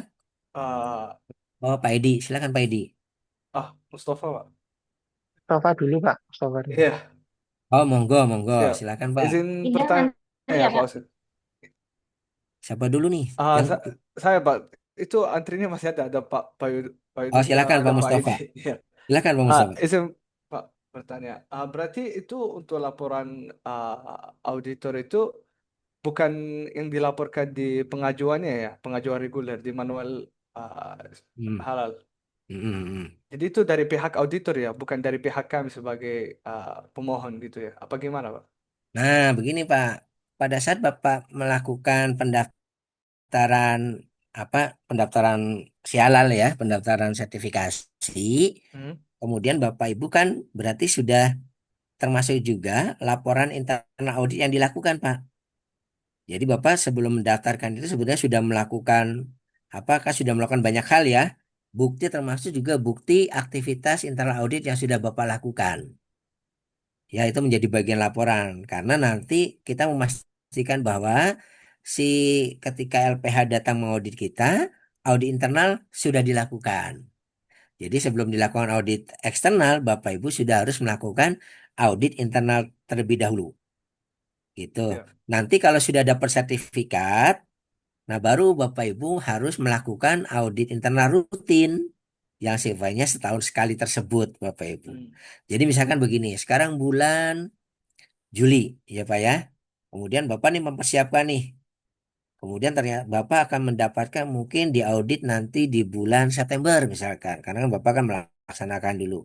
Nah pastikan di bulan Agustus Bapak sudah melakukan internal audit. Supaya nanti pada saat bulan September, pada saat auditor datang, Bapak Ibu sudah bisa menunjukkan bahwa internal audit sudah dilakukan. Nanti sertifikat didapatkan, lulus, Bapak dapat sertifikat, nanti di tahun 2027 sebelum bulan Agustus, mungkin tanggal bulan Agustus awal, Bapak Ibu sudah lakukan internal audit lagi. Dalam rangka apa? Menjaga sistemnya. Seperti itu, Bapak. Siap, Ya, terima kasih Pak. iya. Oke, sekarang lanjut. Izin bertanya Izin Pak tanya, dari Pak. Indah. Nah, mungkin Pak Edi dulu ya. Silakan Pak Edi. Ada Bayu dulu Pak urutannya. Pak, saya dulu Pak, Oh, Bayu Pak. monggo. Saya tidak bisa Ya, saya membaca satu ini. pertanyaan aja sih Pak sebelumnya Pak. Monggo deh, Jadi silakan aja deh. Oh, Mas untuk Bayu, tim silakan Pak Bayu. audit internal ini kan memang dari tim internal sendiri ya Pak ya. Betul. Nah, itu timnya itu memang sama dengan tim manajemen halal atau memang harus dibedakan lagi Pak untuk timnya Pak? Itu aja sih Pak. Ya, sebetulnya sih boleh sama, boleh tidak, Pak. Ya, Pak ya. Yang penting adalah, oh ya, saya menjelaskan juga, tim internal auditor, tim manajemen halal tidak harus muslim, Pak. Tidak dipersyaratkan bahwa tim manajemen halal dan tim internal audit itu harus muslim, tidak dipersyaratkan. Yang dipersyaratkan harus muslim itu cuma penyelianya. Kalau penilaian memang syaratnya muslim, Pak. Tapi kalau tim internal auditor, tim manajemen halal tidak harus muslim. Mengenai orangnya, boleh berbeda, boleh sama. Mungkin kalau organisasinya kecil, bisa disamakan. Tapi kalau misalnya, mungkin kalau tim manajemen halal itu, para manajer-manajer itu biasanya jadi tim manajemen halal gitu, Pak ya. Tapi kalau tim internal auditor, biasanya ada manajer, ada supervisor juga. Pengalaman saya sebegitu, Pak. Jadi boleh berbeda, gitu ya. Yang Oke. penting adalah mereka memenuhi kualifikasinya dan memiliki pengetahuan yang cukup untuk melakukan proses internal audit. Seperti itu, Pak Oke, Bayu. baik. Terima kasih Pak. Ya, silakan yang lain. Oke Pak, saya ya Pak. Silakan Pak. Terkait pertanyaan saya gini, di perusahaan kita, saya kan perusahaan distributor tadi ya Pak. Iya Kita Pak. itu ada 11 cabang di Jawa Timur. Nah, Oke. kita itu dibagi jadi 2 HRD Pak. Jadi saya pegang 5 wilayah, Hmm. itu kebanyakan di plat AG ya tepatnya. Jadi ada Tulungagung, Blitar, Jombang, Nganjuk, sama Kediri, seperti itu. Hmm. Nah, ini gini, kalau di tempat kita, itu ada yang namanya tim mobile, Pak. Jadi seperti saya pun sebenarnya tergabung dalam tim mobile. Oke. Tugas saya di setiap kunjungan itu selalu ada checklist seperti itu, Pak. Jadi kita Oke. juga ada checklist. Terus itu pun dibagi jadi beberapa divisi. Kayak saya divisi HRD. Jadi saya cuma ruang lingkup berkaitan dengan SDM lebih utamanya seperti itu ya, Pak. Hmm. Terus sama permasalahan penataan yang sifatnya umum. Nah, nanti ada lagi namanya tim audit gudang, Pak. Audit gudang itu lebih fokus terkait pengeluaran dan pemasukan Hmm. gudang. Jadi nanti ada selisih atau enggak dan sebagainya. Tapi yang berhubungan dengan operasional langsung di lapangan. Terus yang ketiga ada juga yang namanya audit nota Pak di tempat kita. Itu nanti hubungannya berkaitan dengan tetap keluar masuk barang tapi yang hubungannya dengan administrasi Hmm. aja. Dan kesesuaian di lapangan baik itu fiktif atau enggak seperti itu. Nah, seandainya itu dibuat untuk internal audit tadi kan bisa Pak ya tinggal disesuaikan saja berkaitan dengan data-data yang ada di Halal sendiri. Oke. Berarti begini. Hmm. Berarti Bapak itu kan punya sistem untuk memelihara ini apa ya, memelihara yang sudah diterapkan. Itu apa ya? Ya, ya, Ya, itu berarti kan mungkin sifatnya kan rutin. Ya Pak ya ya itu Pak rutin ya. Pak. Mungkin Bapak bisa keliling dalam apa? 1 bulan wajib Minggu keliling ini itu Pak. mengunjungi Tulungagung, minggu Iya, ini mengunjungi gitu ya Pak ya. Nah, iya, kalau itu kan kalau internal audit itu biasanya menurut saya sih pada saat internal audit dijadwalkan boleh Pak. Artinya pada saat datang itu tidak cuma mengerjakan tugas rutin yang tadi sudah Bapak sampaikan, tapi juga ditambahkan ini karena ada audit internal sekaligus juga nih mengaudit sistem. Jadi begini Pak, perbedaan antara audit dengan proses pengawasan. Kalau audit itu kan bahasanya itu kita kan mengaudit sistem Pak. Iya. Bagaimana sistem dijalankan gitu ya. Kalau pengawasan itu kan sifatnya apa yang ditemui saat itu gitu loh Pak. Tapi kalau apa? Makanya kalau audit sistem itu memang harus dilakukan yaitu sistematis gitu ya. Kemudian dasar acuannya jelas. Kemudian yang namanya audit sistem itu kita menilai apakah sistem itu tuh berjalan sesuai dengan efektif. Jadi misalkan begini Pak, kalau Bapak misalnya datang kepada satu tempat, kemudian menemukan kayak tadi ya saya kasih contoh ketemu jejak tikus. Mungkin kalau pada saat biasa kita sudah bilang udah nanti dibersihkan, dipel, selesai. Tapi kalau auditor itu kan kita melihat sampai sistemnya, Pak. Apa yang kurang supaya ini tuh apakah ini sifatnya sistemik atau tidak. Jadi penyelesaiannya itu lebih dalam kalau audit itu harapannya begitu. Jadi kalau misalkan Iya, oh iya. ternyata kalau audit itu kan oh ternyata ini masalahnya itu bukan cuman nggak ada orang bersihkan, tapi ternyata belum ada sistem yang mengaturnya gitu ya. Gitu sebenarnya Pak. Jadi mungkin agak dibedakan, tapi pada saat Bapak misalnya sudah mempunyai agenda seperti tadi, pada saat audit internal itu ditetapkan jadwalnya, bisa saja Pak, yang Bapak tugas rutin itu sekaligus juga ditambahkan untuk melakukan agenda audit sistem. Seperti itu sih Pak, sebenarnya bisa dilakukan. Tapi bisa juga begini Pak sebenarnya. Kalau Bapak punya beberapa cabang yang menjadi tanggung jawab Bapak, Bapak bisa membuat tim itu di dalam cabang-cabang tersebut ada anggota tim internal auditor Pak. Jadi nanti mereka mengaudit, mereka laporkan kepada Bapak sebagai misalnya Bapak ketua timnya gitu kan. Pak silakan lakukan audit internal tentang sistem EJPH di pabrik tersebut gitu ya, di cabang A, di cabang kota misalnya Tulungagung gitu ya. Silakan si orang yang di Tulungagung mengaudit diri saya kemudian melaporkan kepada Bapak sebagai lead auditornya, sebagai ketua tim. Nanti itu kan berarti Bapak sudah punya gambaran tuh. Oh di bagian ini, di kota ini temuannya ini, di kota ini temuannya ini. Seperti itu sih Pak. Bisa Bapak istilahnya anggota timnya itu tidak cuma di dalam, tapi yang di cabang-cabang tadi juga menjadi bagian tim internal auditor. Kalau pada saat proses penjadwalan, proses meeting, dengan cara sekarang sudah banyak Zoom, boleh sih Pak Bapak melakukan misalnya apa proses penjadwalan itu meeting awal ya, meeting persiapan audit internal itu dilakukan by Zoom. Di situ ada pembagian tugas, di situ ada penjadwalan, itu Bapak bisa lakukan. Seperti itu. Nanti pelaksanaan auditnya kita lakukan misalnya 3-4 hari dilakukan di semua cabang. Nanti kemudian laporannya masuk ke Bapak, Bapak membuat summary-nya. Seperti itu sih Pak caranya, yang Oke, mungkin bisa oke. dilakukan ya. Oke, Pak. Sama satu lagi sedikit ini terkait. Kita kan tiap tahun, tiap 6 bulan, Pak. Kita itu Hmm. ada laporan terkait audit BPOM itu, Pak. Kita Oke, juga tiap 6 bulan. Itu sama halal beda ya, Pak ya? Terkait itu ya. sebetulnya namanya audit itu sama Pak. Cuma yang Hmm. membedakan kan eh, klausul yang diacu, sistem yang Hmm. diacu. Iya, iya. BPOM punya persyaratan, ya Pak ya. Iya. EJPF punya persyaratan. Kalau BPOM mensyaratkan 6 bulan sekali, kalau SJPA mensyaratkan 1 tahun sekali, ya bisa saja Pak. Misalnya yang 6 bulan sekali, misalnya gini ya, Januari, mungkin di bulan Juni auditnya khusus BPOM saja. Tapi nanti di bulan Desember auditnya BPOM dan SJPH. Boleh Pak. Iya. Yang penting ini Pak timnya paham pada saat pada saat bulan Juni gitu ya misalkan, pada saat bulan Juni auditnya hanya fokus pada persyaratan BPOM internal ya Pak ya.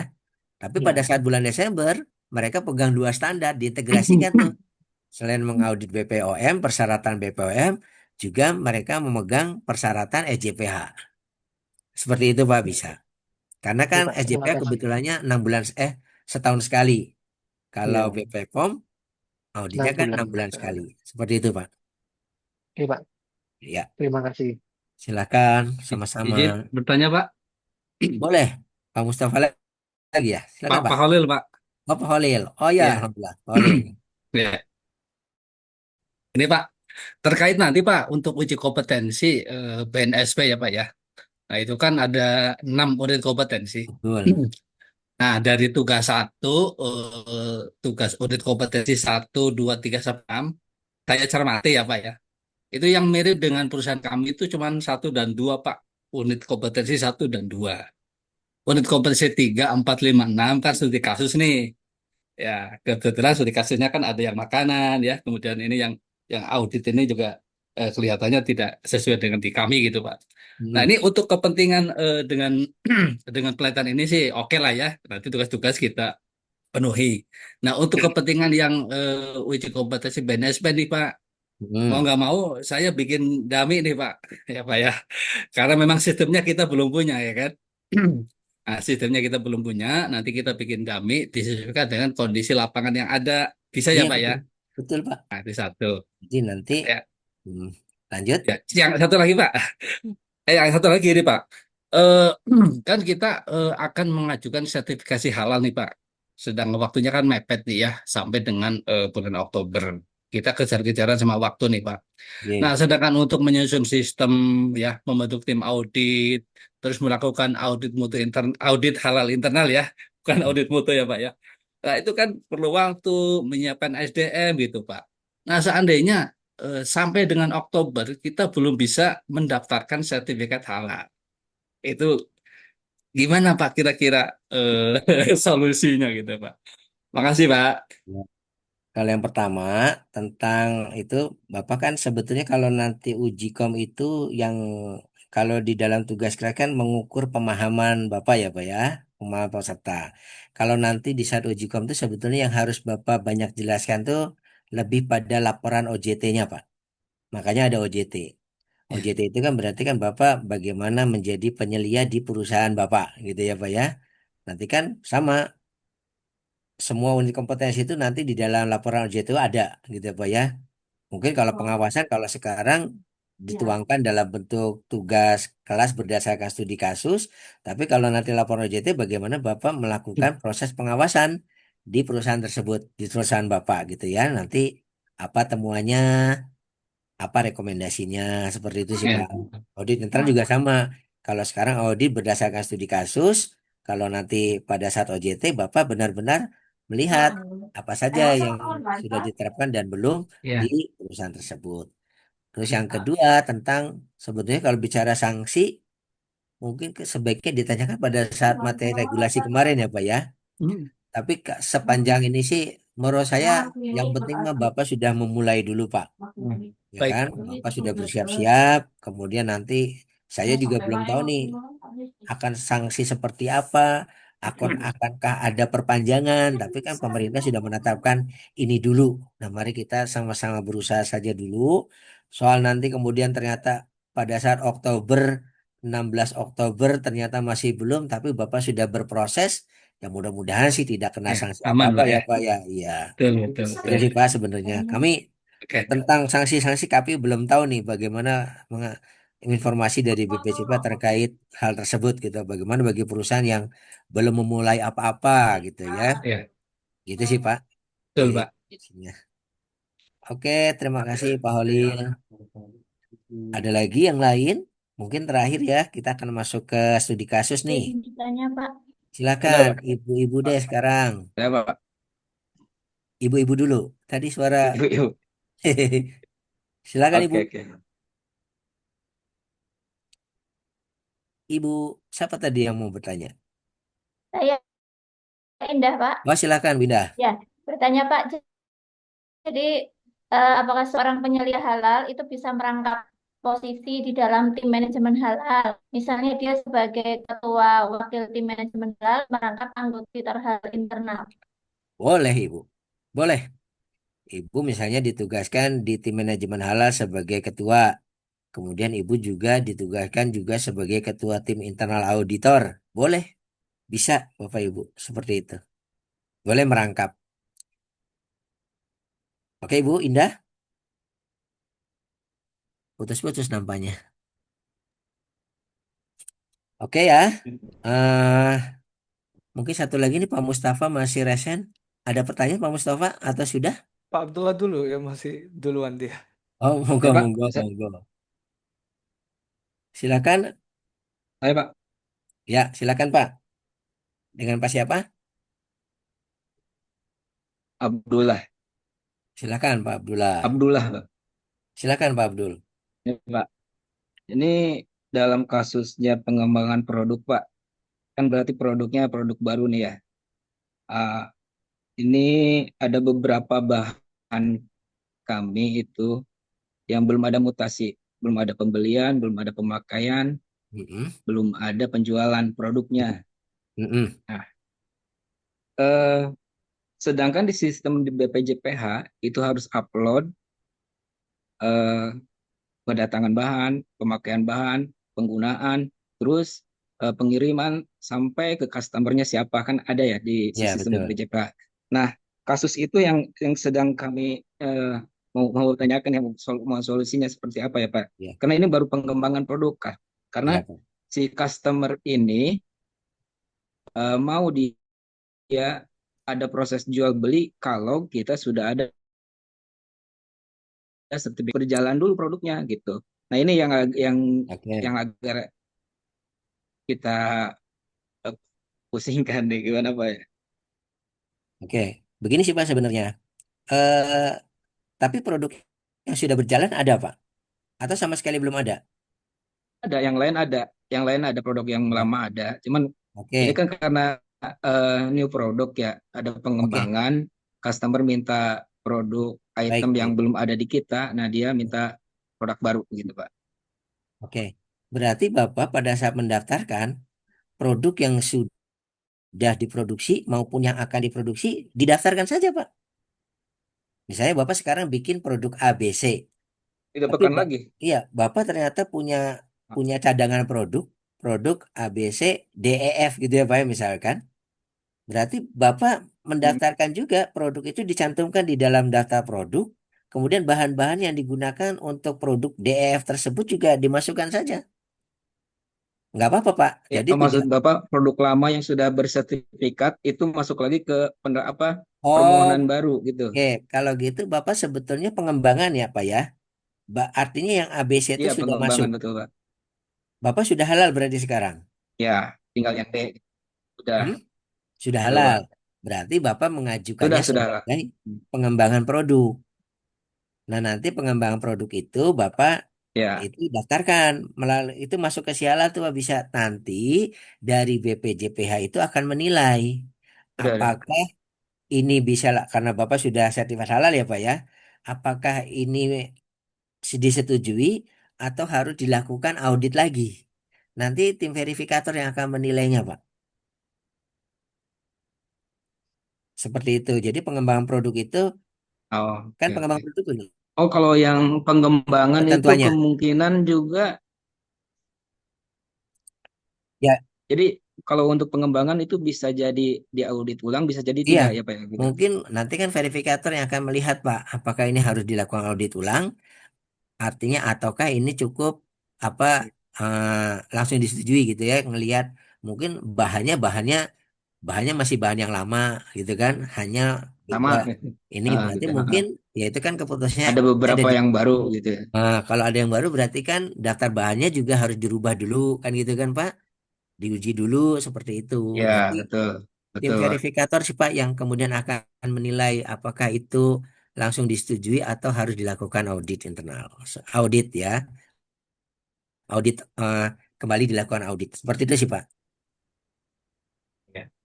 Tapi yang Mengenai saya lagi eh, cari tuh yang inputannya itu atau kita perlu isi atau enggak atau nanti jadi ditolak sama tim BPJPH-nya. Karena belum ada mutasi di kita. oh, oh, eh, nanti Bapak bisa tanya ke ini sih ke BPJPH-nya ya Pak ya. Tapi yang pasti itu masuk ke dalam kategori pengembangan produk. Ya, Itu Pak. Heeh. oke Pak. Oke Bapak. Makasih banyak Ya. Pak. Oke Bapak Ibu. Ya, terima kasih. Kita tutup dulu ya ininya tanya jawabnya. Sekarang kita Mungkin masuk ke studi terakhir kasus dari yuk, saya, Bapak Pak. Ibu. Oh, silakan Pak Mustafa. Boleh, boleh, boleh. Yuk, yuk. Pak, yang Silakan Pak Mustafa. terakhir itu di studi kasus penilaian halal pakai nama Pak Seti ya, bukan nama kita Ini ya. saya kan makanya kita bahas studi Oh kasus ya. dulu. Oh siap. Oke ya, Pak ya. Mungkin pertanyaan terakhir sebelum masuk ke studi kasus ya. Itu Pak, bolehkah kalau auditor yaitu kita tim internal auditor kita masih memegang salah satu posisi auditi Pak, Hmm, seperti QC gitu loh. oke. Nah, ini Pak, untuk menjaga objektivitas, lakukan cross audit. Jadi Bapak Oke. misalnya orang produksi, Bapak Hmm. masuk ke dalam tim internal auditor, ya, Oke. ya Bapak tidak boleh mengaudit bagian produksinya. Jadi dibikin silang Pak. Misalkan gini, saya bagian produksi, Bapak bagian pembelian, terus tadi misalnya Pak Edi bagian gudang.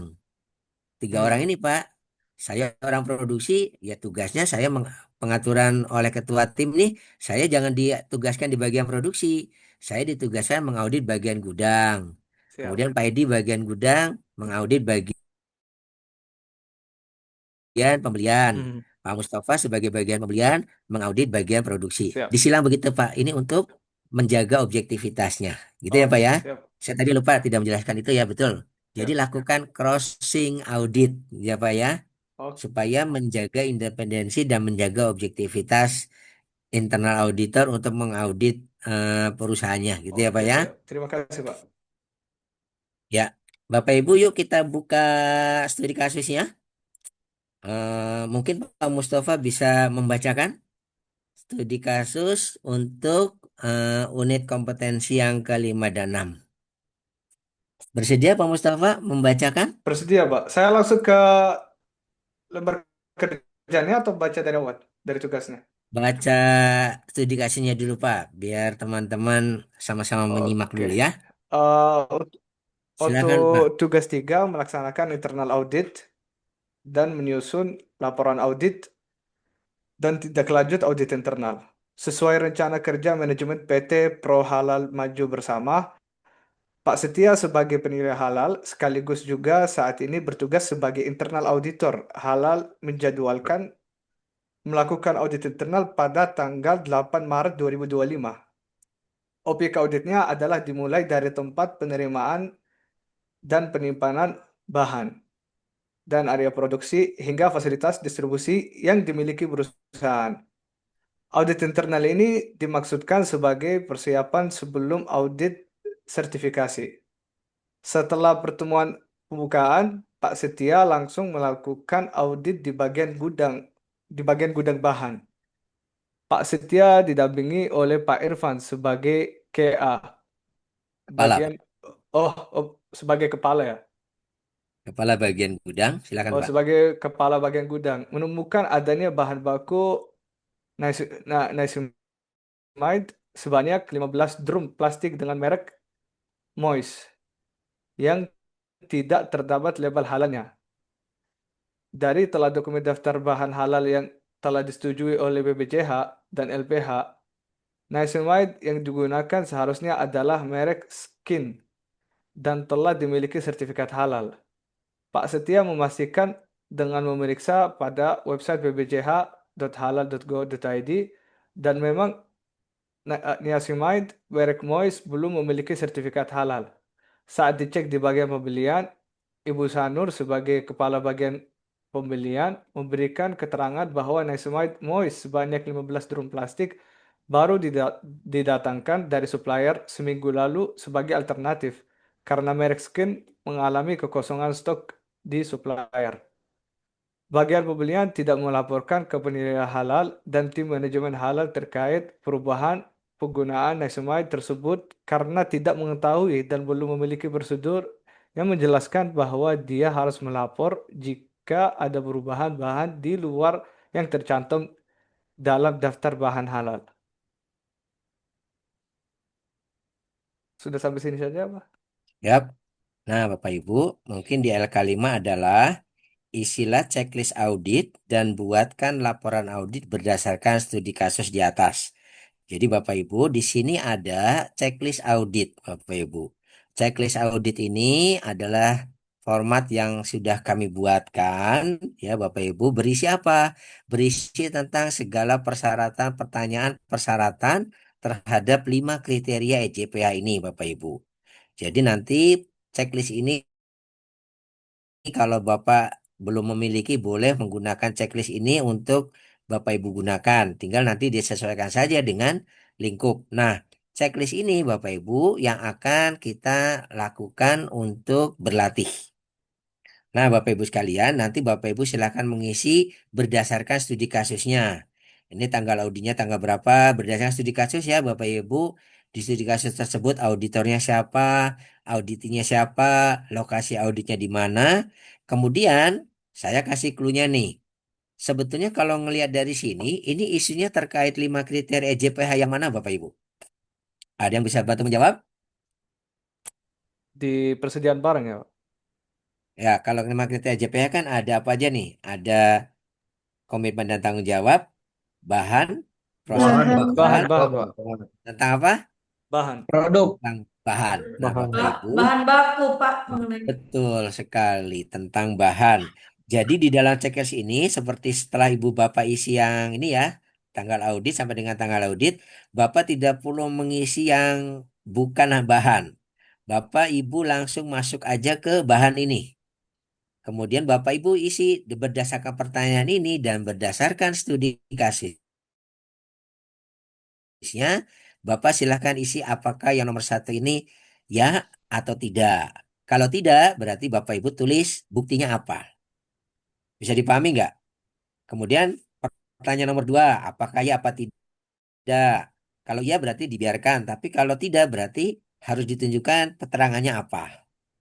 Nah ini sampai dengan sini Bapak Ibu. Sampai dengan nomor 12 ini saja. Yang proses tidak perlu diisi karena kita mengisi checklist ini kan berdasarkan studi kasus. Dan studi kasusnya hanya terkait dengan bahan. Silakan Bapak Ibu mengisi checklist ini ya sesuai dengan studi kasus di atas. Kemudian dari checklist ini selesai Bapak Ibu kemudian dilanjutkan dengan membuat laporan audit. Nah, laporan audit ini untuk unit kompetensi kelima, Bapak cukup mengisi sampai dengan ini saja ya yang tidak diberikan hitam abu-abu ini. Unit kompetensi kelima ini Bapak Ibu cukup sampai mengisi referensi saja. Tentang akar penyebab, tindakan perbaikan itu nanti diisinya. Untuk unit kompetensi kelima Bapak Ibu cukup mengisi sampai dengan referensi saja. Bisa dipahami Bapak Ibu? Ada waktu kurang lebih 13 ya 2 ya berarti masih ada waktu sekitar 17-18 menit lagi. Bapak Ibu silakan untuk mengerjakan mengisi checklist ya atau tidak. Kemudian kalau tidak diberikan keterangan di baris sebelahnya. Kemudian Bapak Ibu membuat laporan auditnya sampai dengan referensi. Bisa dipahami Bapak Ibu? Izin tanya, bisa. Pak. Untuk Monggo. yang bagian referensi itu berarti dari pihak auditornya ya memberikan referensi untuk perusahaan tadi. Referensi itu adalah klausul mana yang dilanggar Bapak Ibu? Oh, baik, baik, baik. Itu Penjelasan apakah mengenai masuk klausul yang kategori dilanggar. kan 5.A kemudian Oke, tanggung jawab 5.B bahan gitu ya. Jadi baik. Tidak termasuk memberikan saran ya, Pak? oh tidak, Oh, tidak. baik, Pak. Baik, terima kasih. Ibu, silakan. Referensi itu acuan yang dilanggar gitu loh Bu ya. Acuan yang tidak sesuai mana. Nah, silakan Bapak Ibu mengisi dari mulai checklistnya, mana yang ya, mana yang tidak. Kalau yang ya berarti kan memang diterapkan dan berjalan. Berarti, tapi kalau tidak, berarti kan ini kan sebuah temuan. Berarti Bapak Ibu tulis di sampingnya buktinya apa gitu ya. Izin bertanya, Pak. Berarti yang di Silahkan. checklist itu yang di bagian bahan doang ya? Iya betul. Oh, Bahan begitu. saja Pak. Karena kan studi kasusnya hanya menyinggung soal bahan ya Pak ya. Siap, siap. Ya, silakan Pak. Terima kasih, Pak. Sama-sama Pak.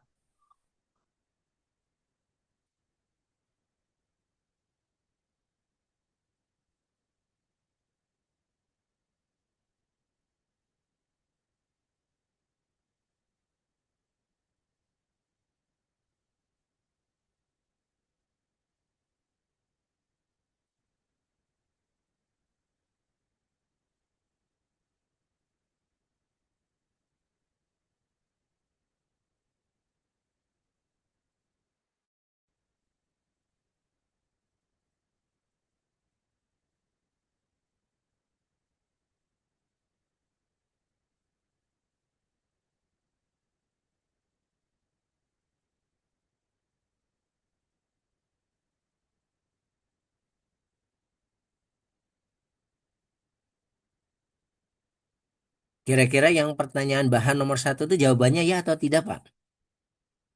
Tidak. Tidak, Tidak Pak. ya. Tidak. Oke. Berarti di sebelahnya di buktinya ini kita tulis apa, Pak? Ditulisnya Oh, adalah dua ini, Pak. bertanya ini, Pak.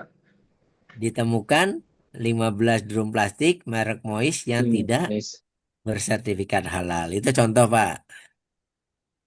Yang nomor satu Iya. tuh nanti lanjutkan di pertanyaan-pertanyaan selanjutnya ya, Pak. Begitu. Sampai Ada dengan nomor dua, Pak. apakah bahan tidak berasal dari bahan haram? Nah, berarti sebenarnya jawabannya masih tidak ya, karena kan itu kan tidak ada halalnya itu. Lanjut pertanyaan berikutnya seperti itu, Pak. Silahkan Bapak Ibu apa? Izin bertanya, Pak. Enggak. Iya, mohon maaf ini, Pak, karena kami tadi udah sempat dengar sebagian karena di Makassar itu cepat sholat zuhurnya, jadi kami istirahat duluan. Ini tentang Oh, daftar periksa audit internal, Pak, yang di checklist. ya. Ini kan yang akan jadi tugas, Pak. Mm-mm. Nah, misalnya ini eh, auditornya berarti saya ya, Pak. Bukan. Di Ya, studi kasus siapa tuh Pak yang jadi auditor, Pak?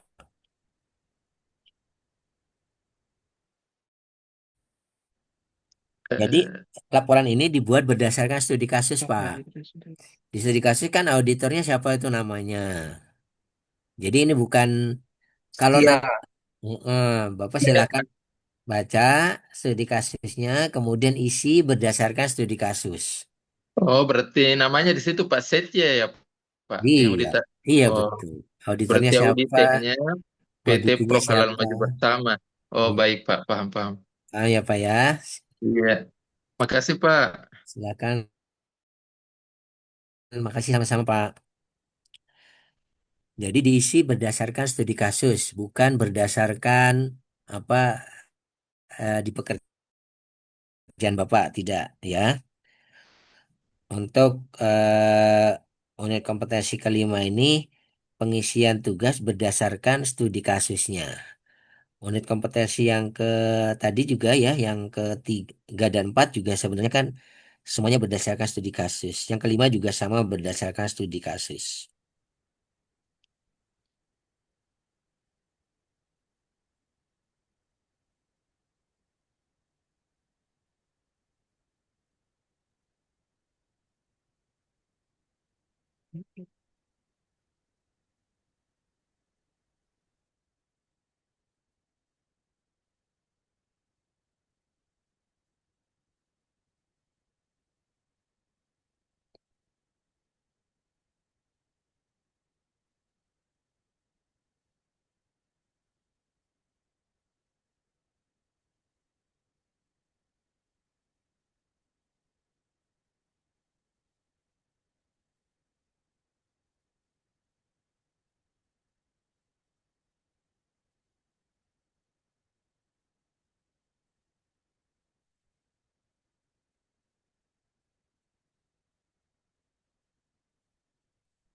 Nah, Bapak Ibu sekalian, ini sudah pukul 11.58. Bapak Ibu, untuk tugas ini, nanti kalau sudah selesai, jangan diupload dulu. Bapak cukup disimpan dulu, nanti kita akan lanjutkan setelah istirahat, Bapak Ibu. Jadi untuk yang ini mohon tidak diupload dulu ke tugas 3. Cukup Bapak simpan saja, jangan sampai hilang filenya. Nanti kita akan lanjutkan pembahasannya di unit kompetensi yang ke-6.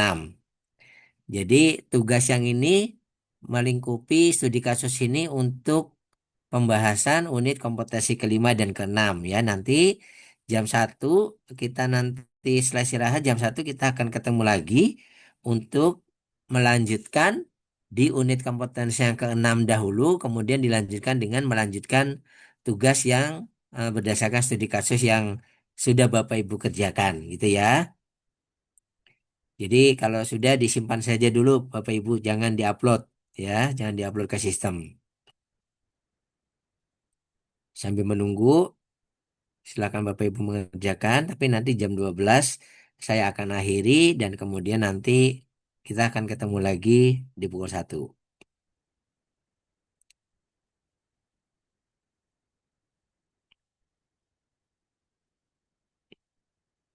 Ibu Alisa aman Ibu Alisa?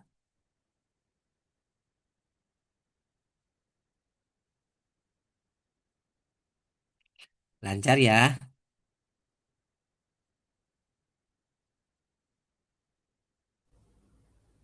Kalau Ibu Dian dari usaha apa Ibu Dian Wijayanti? Ibu Dian posisi di mana Ibu Dian? Oh, enggak ada.